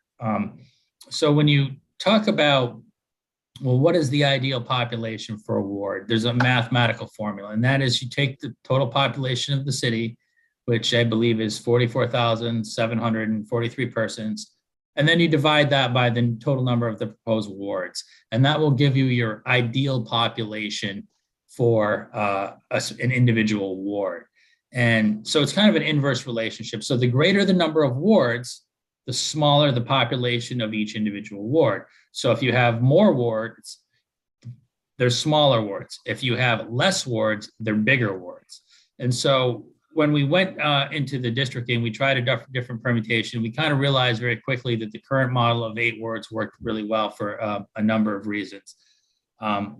So why 8 wards and not 7 or 9 or 10 or 11 or some other number? And the answer is that 8 wards really does a good job of addressing a number of community concerns. It maintains small wards that allows us to preserve meaningful representation, build those personal relationships with our city councilors. It also has an ideal population of approximately 5,600 residents per ward. This is particularly interesting because when I went back and looked at the previous map from 1993, the old 7-ward map that I was, really nostalgic about originally, I did the math, and given the city's population at that time, the original 7-ward map had a ward size that was 5,590 people, which is just under our 5,600. So given the growth in the city's population, an 8-ward map helps us preserve those small ward sizes that people had prized when they, felt nostalgic about the older map like I did. 8 wards also minimizes the difference in population between wards. It's smaller blocks, it's easier to move people around. And that kind of brings up another point. One of the biggest challenges with drawing map makers is we're kind of at the mercy of the Census Bureau and the census blocks that they drew. And there's wide variation in that regard. So we have some census blocks that have as few as 20 people. We have one census block, which I'll point out shortly, that has over 2,600 people. It's a block on the UVM athletic campus. So you can imagine if you have a block of 2,600 of residents and you plop that down somewhere on a map, that's like half a ward right there. And you have to plan around that. So that was a pretty significant challenge here, is playing the hand that we were dealt, so to speak, working with the census blocks that were given to us by the Census Bureau. And that's not something we can generally change. We kind of have to work with what we have. So taking that into consideration, we tried to minimize the difference in population between the wards. We continue to put an emphasis on preserving the neighborhoods and communities of interest. We wanted to balance the student population more evenly across the multiple wards. And if you look at the Burlington population, almost fully 1/3 of the city's residents are college students. And right now we have a situation where vast majority of them are kind of packed into that, existing Ward 8, the funny looking pink shape down there in the lower right, that's the gerrymander that folks had spoken out against. And one of the things we tried to rectify is recognize that students are an important part of the community and that they should have a greater representation and a greater voice in the process. So in the proposal that we've put together, the students would have, a larger say in wards 1 and ward 6. That is to say, they would be more evenly distributed rather than packed into one big ward that kind of dilutes their voice in that regard. 8 wards in particular works well for the new North End because, again, we have that small target population of 5,600 residents. So looking at the new North End's traditional configuration of 2 wards, 2 times 5,600, that's about 11,200 people. And you track that with the current population of the new North End, which is, the population north of the railroad tracks there by Yankee Medical. And the current population is 10,686, which is about 500 people less than the ideal number, but still within the 10% deviance required by statute. And it still allows us to preserve neighborhoods in the community of interest, but it also minimizes the impact on residents in the new North End.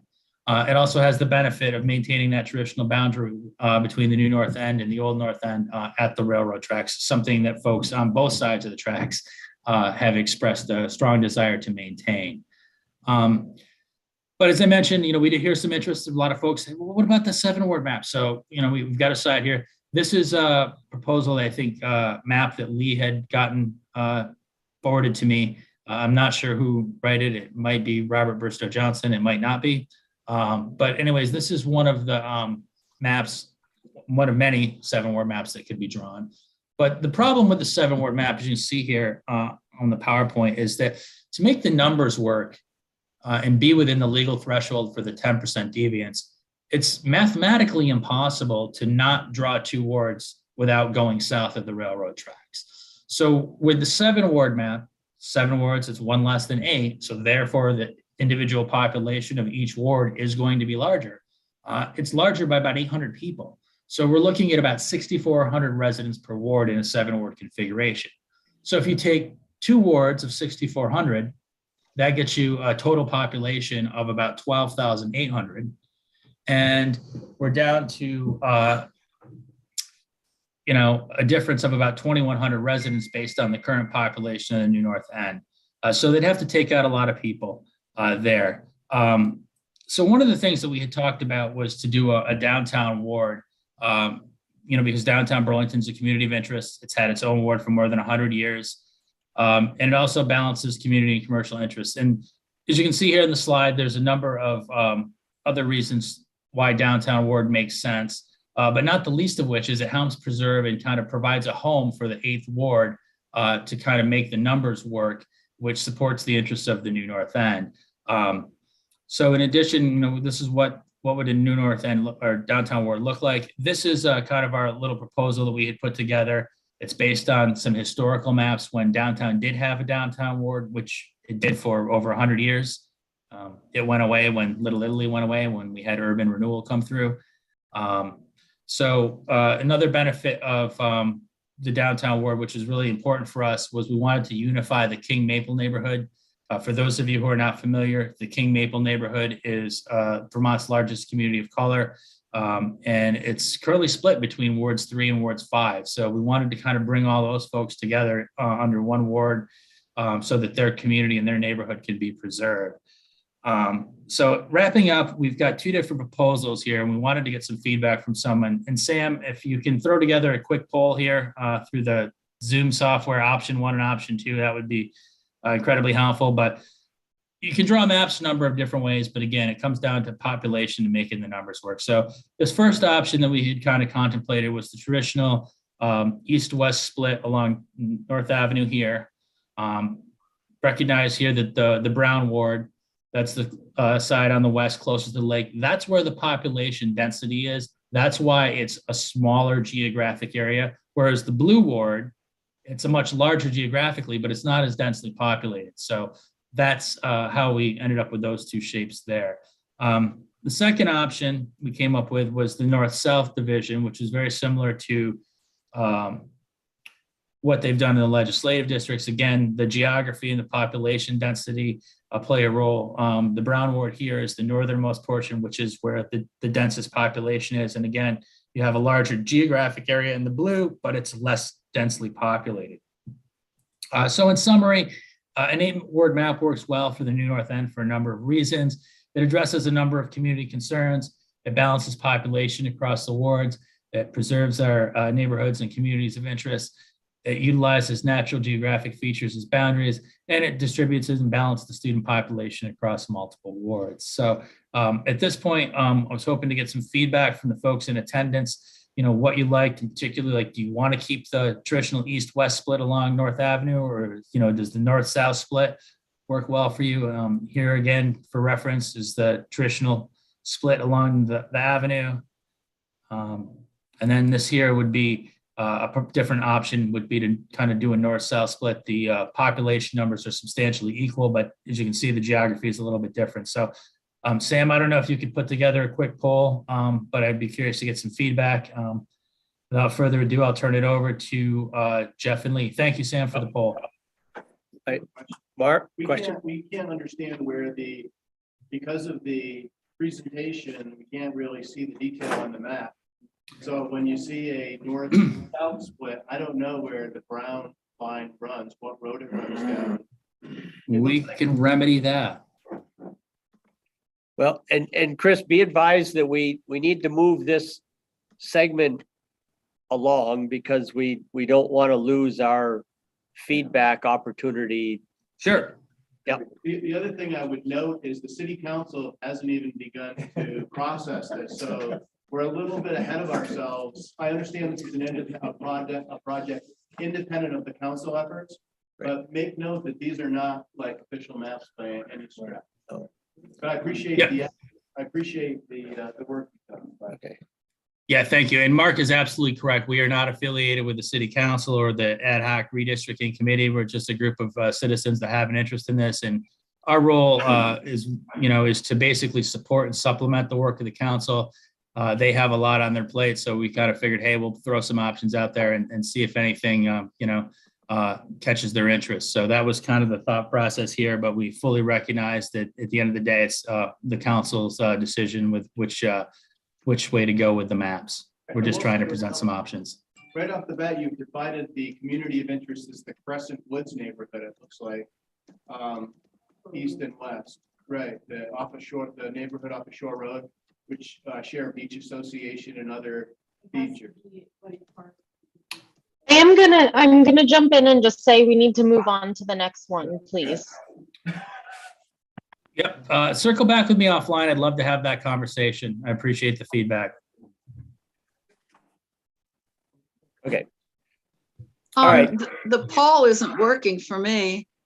Because you're a panelist. When I click on the poll, when I click on which option do you like best, nothing happens. Analysts cannot vote. Is it working for anybody else? You're a panelist and panelists cannot vote. Oh, panelists can't vote. Oh. Okay. I have a question, comment. It's a smaller group. We cannot see the maps. I don't feel that it's particularly valid to ask at this minute which we prefer. Because Okay. we can't even see All them. right, so here's, That's just my so opinion. how do I just play slideshow? It's kind of hidden underneath that, right there. All right, there we go. Can I just Okay. also hop in, as Councilor Barlow said, we are just beginning this process. We have seen no maps, the city council. So I just want to make sure everybody understands we're at the beginning of the process. We are going to be reviewing the ad hoc information, which didn't in and of itself opine strongly on the number of districts. So that's probably question number one. We're going to have to be. Well, I just unfortunately, wanted to speak to Councilor Carpenter and say that I appreciate your comments about the map. This is basically a concept here. We're not really interested in in specifics. We're just, do you like the east-west split or the north or south, and fully recognize that, lines can be adjusted. It's mainly just wanted to get an idea of which concept. Great. Yeah, thank you. I think, can we have Jeff and Leah go, please, and hold questions for the conversation piece? yeah, thanks. So, yeah, unfortunately, how do I get back there? How do I go backwards on your computer, Sam? I go backwards. Oh, right there. That's good. Okay. All right. So unfortunately, because of the technology, we got our presentations out of order. So we just wanted to quickly introduce the topic by going over the basic redistricting principles that apply here. And Chris has actually talked a lot about that, but one of the uncertainties that keeps coming up in conversations that I have with people is the reinforcing the whole idea that redistricting is based entirely on population, based on the census. It has nothing to do with the number of registered voters. And that's a concept that I think throws a curveball at people when they talk about, because we use the districts and the wards to actually vote for our representatives, but the size and configuration of the districts really doesn't matter about number of voters. It's actually population based. So that's a little bit of a twist for people to get used to. And then again, Chris went over some of these basic constitutional and statutory principles about, maintaining deviation within 10% and, keeping geographic and, boundaries and stuff, and respecting communities of interest, et cetera. So then quickly, Mark and Sarah, you mentioned issues related to the ad hoc committee report, and that you haven't taken that up in earnest. And I recognize that, and sort of the next slide will deal with the potential. I wanted to share the potential schedule that Attorney Richardson had, because I really want people to be aware of what the future opportunities for conversation about this are. So this slide really kind of hits on the major highlights that came out of the ad hoc committee process in terms of And these are pretty much in priority order. So we'll just stick with the kind of the idea of multiple representation per district was very important to people or ward. Eliminate the north, south, east, central, west, or just the 4 district concepts. People did talk about maintaining an even number of counselors for the whole, to maintain the whole tie breaking mechanism. Clearly people understand that Ward 8 is broken and needs to be fixed and find a mechanism to redistribute the student population. And then let's see. Oh, and so Chris talked about a lot of these other issues, but the other one that was covered was significant opposition to citywide or at-large city councilors, which would be essentially exactly the opposite of voting for your councilors by ward, where the entire city would be voting for councilors across the city. And then the last point I have here is actually in as far as the size of the council is a challenge that the council is going to have to wrestle with for itself in terms of deciding what the optimum size of the city council will be. And that goes hand in hand with the question about the number of wards. And then really the most important piece I feel going forward is for folks to be aware of what the schedule for this conversation, the potential schedule for this conversation going forward. So at the beginning of March, the city attorney and the planning office sent city council a proposed schedule. And so what that looks like generally is in April, the council is going to begin to provide guidance to the map maker. And then somewhere in that April to June timeframe, the city council is going to start to review mapping proposals and redistricting plans from the map maker and those that are submitted by citizens in Burlington. And this would be the exact point where the independent mapping group that Chris was just representing, this would be their point of engagement in this process. And then the target is to have a proposed redistricting plan sometime in July, roughly. Okay, so the city council would need to aim to have their proposal finished by July so that they could then enter the formal public hearing process at that point, because it's important for folks to understand that the description of our city wards are actually encoded in city ordinance. So in order to change the ward boundaries, we actually have to go through the very formal ordinance adoption process. So that's why there's so much lead time here. So the public hearing on the proposed ordinance at that point would happen July to September, roughly, and then finishing that in September and October, essentially, so that there's adequate time for that final ordinance proposal to go on the ballot for November of this year, November of 22. And then what happens is, as with all of the other ordinances that show up on the ballot, then the legislature gets a crack at it next year in 2023. And so depending upon how quickly that gets acted on by the legislature really determines when this whole revision would actually go into place. Would it be effective? Well, I would say the chances of it being implemented in time for town meeting day of March 23 are pretty slim.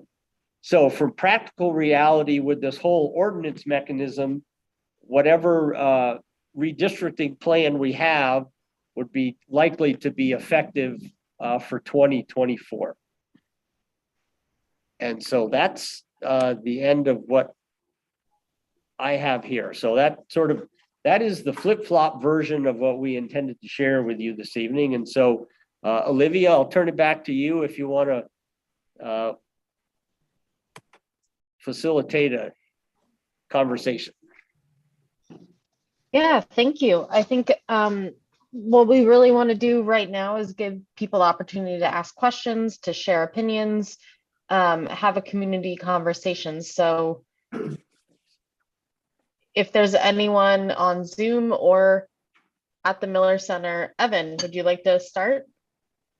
Sure, thanks. Actually, my question is probably for our city councilors who are present related to this presentation. So what I thought I heard was that there was a theoretical timeline about when this would come into effect, and that it would potentially be as late as 2024. And I'd like to give the city councilors an opportunity to respond to that, if that's how they see the timeline unfolding. And additionally, I would just ask, is that even legally compliant to be taking 4 years for federal census data to actually have an effect? I'll take a crack. You want to just come? All right. So yes, the answer to the first question, Evan, is yes. Our understanding is that the earliest this would take effect would be town meeting day 2024. And to the answer to your second question, we ran into the same issue of sort of non-compliance last time around, and I think we didn't get the redistricting done till 2015. So we're actually a year ahead of last time. And I know that Councilor Carpenter has mentioned, and I agree with her, that one of the charter changes that we might make along with the redistricting that we're required to do is a charter change around how we redistrict, so that we don't have to go to the state with a charter change, that there is precedent for that in other communities. And obviously we have an interest in that because of the challenges, the time challenges we have in our own redistricting process. Ray? No, just to point out, it's a charter change, not an ordinance. So understand. Right, with right. that Okay. comes state law, timing for hearings, and so the time frame is set by the state, not the state, which is why we need to do this other charter change. But this year, it has to follow the state mandate for charter change. Yep. So Carpenter's, Councilor Carpenter is correct. That was actually my misuse of terminology. I should have been referring to that as a charter change, not an ordinance. So that was my mistake. Thanks so much. Appreciate question? the answers. Question? Yeah, students aren't voting very much. So did they think about maybe if making it simpler with a redistricting? I know it's based on population, but it seems like they're working really hard to divide up students to vote in certain districts. Can you put him on a mic? For students didn't vote in the local election, would that make it simpler and fair representation for the citizens of the city? So the question is about the low student turnout as far as voting and the impact that has in the elections and the redistricting plan. But I guess Not legal. If they're a resident, they're a yeah, resident. right. Unfortunately there is legal precedent that characterizes the students as residents for the purpose of census taking, even though that might not necessarily align with our personal viewpoints on what constitutes or who constitutes a resident. Jeff, I have a question. Okay. Sir, do we know what constitutes a resident? What is the definition of a resident? Because that's kind of unclear. I mean, my aunt coming in visiting from California is now a resident. What is the definition of that? Because all students don't necessarily pay rent, or even, they're boarding as a temporary person at a dorm. So I'm just curious, what's the definition they use? Because I know this is not, Vermont's not the only state with this problem in Burlington. I believe it is where you declare your residence. You can only have one residency. Yeah. If you declare it in your apartment, so that's it. So wait a minute, now, to be, I mean, in the state of Vermont, to have a driver's license, to live here for 6 months, you're required by law to have a driver's license. So if my aunt comes from California tomorrow and decides this is going to be my resident on voting day, then that makes her a resident? If she doesn't legally have Okay. another residence somewhere else. Well, wait a minute. I have a question. Okay, Olivia, the conversation going on here is Do you understand the confusion? what constitutes the definition of a resident? Yeah, that is a very. I have a tough question. Go ahead. I have we'll a go back to question. the Miller I have a Center. question for Sarah Carpenter. And my question is, if redistricting didn't require a charter change, would it still be approved by the voters? I would recommend that. It depends on what we vote on, but that would be my recommendation, that the voters approve it, but it doesn't have to go to the legislature. We would be. Could you repeat Sarah's answer? I couldn't hear it. I will, if you'll give me a chance, please. What she said is that's actually something that they're considering as part of the mechanism that Mark explained about revising the charter change or the redistricting mechanism when they do a charter change. And so as now, where we vote on charter changes, citizens would still be required to vote on the redistricting plan, but then it would eliminate the necessity of going to the legislature. So it would still have a voter approval mechanism at the local level. Okay, good. Was there another hand on Zoom here? I Or see no? a hand up where you are. Okay, Ray. I'd like to follow up with that. So UVM is going to build some buildings in South Burlington, have students live there. But they could have a mailing address for Burlington at UVM. And they go pick up their mail when they go to school. Will they be able to vote, even though they're living in South Burlington? I believe is where you physically reside. I will ask the city attorney to give us a definition of that. And I'll pass it on to Jeff. Okay, thanks. So the question is, if UVM builds student housing that actually lands in South Burlington, but they maintain a Burlington mailing address, for example, where's their official residence? And Councilor Carpenter said that it would be South Burlington because it's where you actually reside, you know, physically, because those census blocks would fall into South Burlington. Excuse me. Okay, Ray? I don't know. I think we'll find out. Okay, Robert? So I just want to repeat some information that Crystal alluded to this, and I just want to make it clear. So I think when a decision is made, possibly between 8 and 7 wards, there are going to be issues about the number of counselors, and that might be another kind of a fight. I just want to say, I think where kind of the battle lines are going to come down to on this. If we go to 7 wards, Ward 1 doesn't have to change at all. Ward 1 is already 1/7 of the city. That's why it's too big. But everybody else would have to grow. And we know that wards 4 and 7 would have to grow. That means they would have to grow south. They'd have to go all the way to North Street.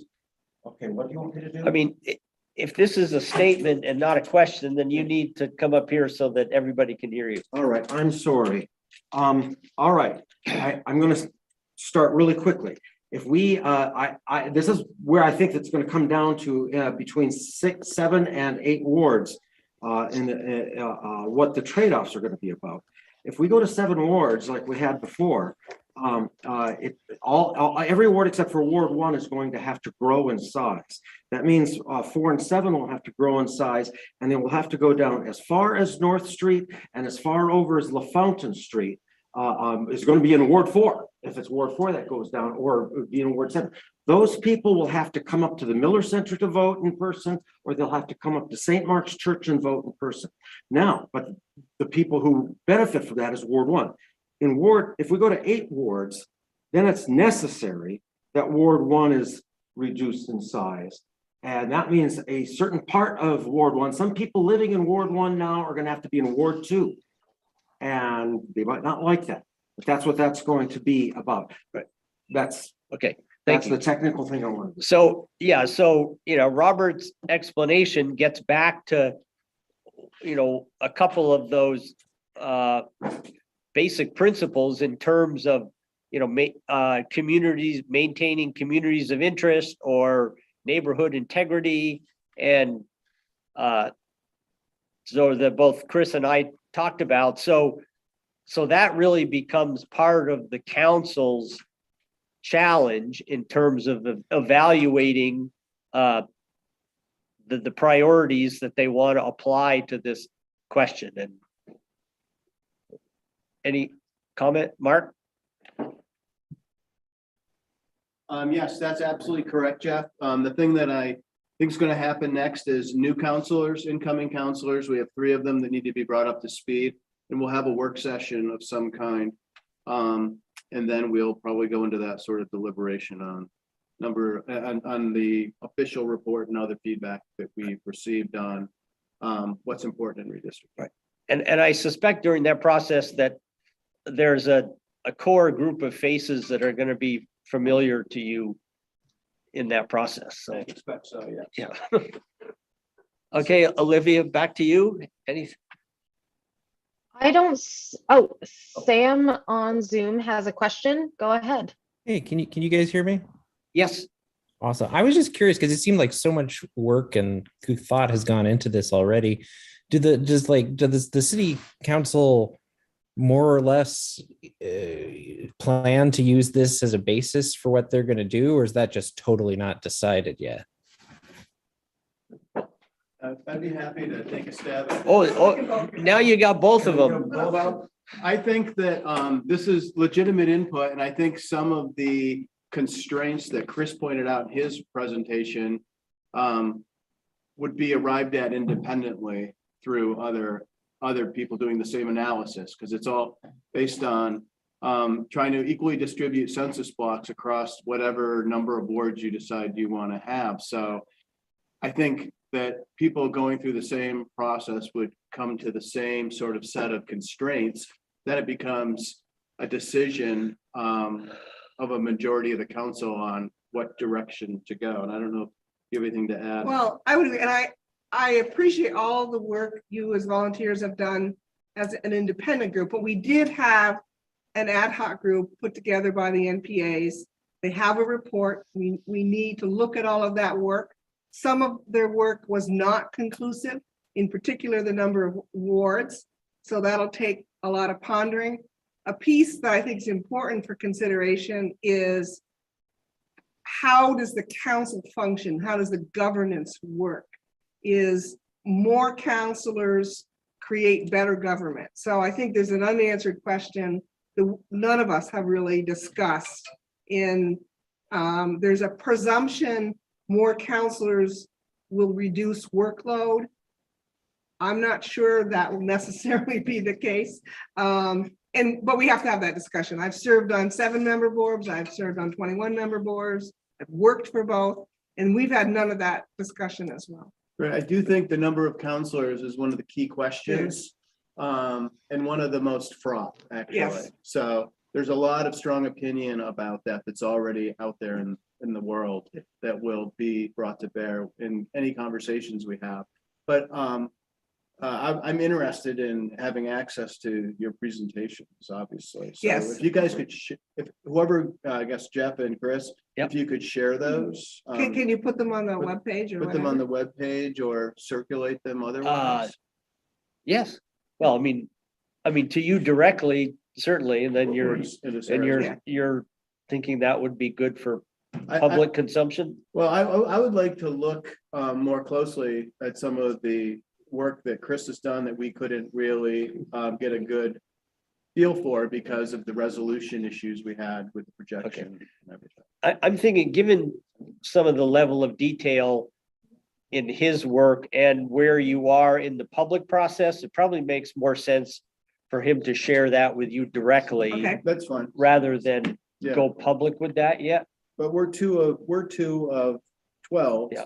So, you know. Okay. Understand that, that I appreciate some of the work that's been done because I actually was involved in the last redistricting process as well. So I understand these things. I know where the fault lines are and I know where the politics is. So, yeah. Okay.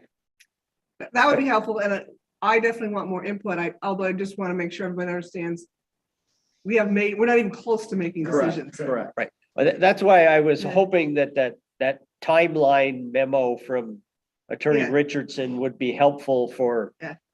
public understanding. The thing that I was gonna say on Monday night before and then I got beeped and I couldn't say it, this is at city council. I hope that it's not an opaque thing that just suddenly something pops. I know that all those maps that Jay Appleton drew are with the city attorney and he's looking them over, but they were never released. Nobody's ever seen them, at least outside of government. And so it seems kind of opaque. I haven't seen any of that. Yeah, well, but they live somewhere in Dan Richardson's office. Anyway, I'm just saying that I hope that in this political process, that you don't just limit yourselves to what might come out of the mapping specialist. That's information there, but I hope that you can also maybe look to, real public input, grassroots input. Because I do want to bring our attention back to if anyone has any questions. We are over time and I don't want to make anyone stay too late. Chris, I know you have your hand up. Does anyone have their hand up in the Miller Center? Nope, that's, they're, look like they're getting ready to go. Well, Chris, why don't you go ahead as brief as possible and then we can close up. Yeah, I just want to say thanks for providing the opportunity to share this work with everyone here tonight, both in the Miller Center and on Zoom. To Councilors Barlow and Carpenter and Councilor Jang, I think he is signed off for the evening, but I'm happy to meet with you guys over Zoom at a date and time of your choosing to kind of get into the weeds with this if you want. It sounds like you have an interest here.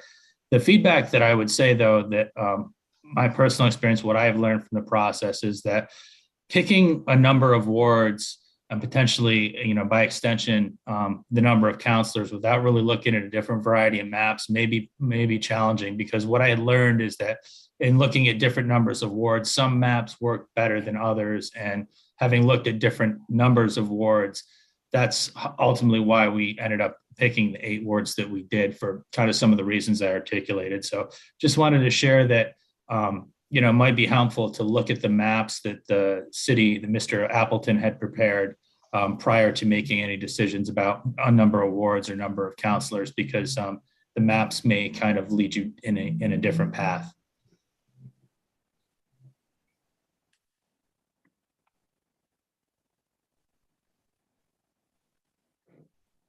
Great. Okay. Thank you everyone for coming today. I think with that, we will close. Thank you. Great. Thank you. Thanks, everybody. Bye. So Good night. have a good night.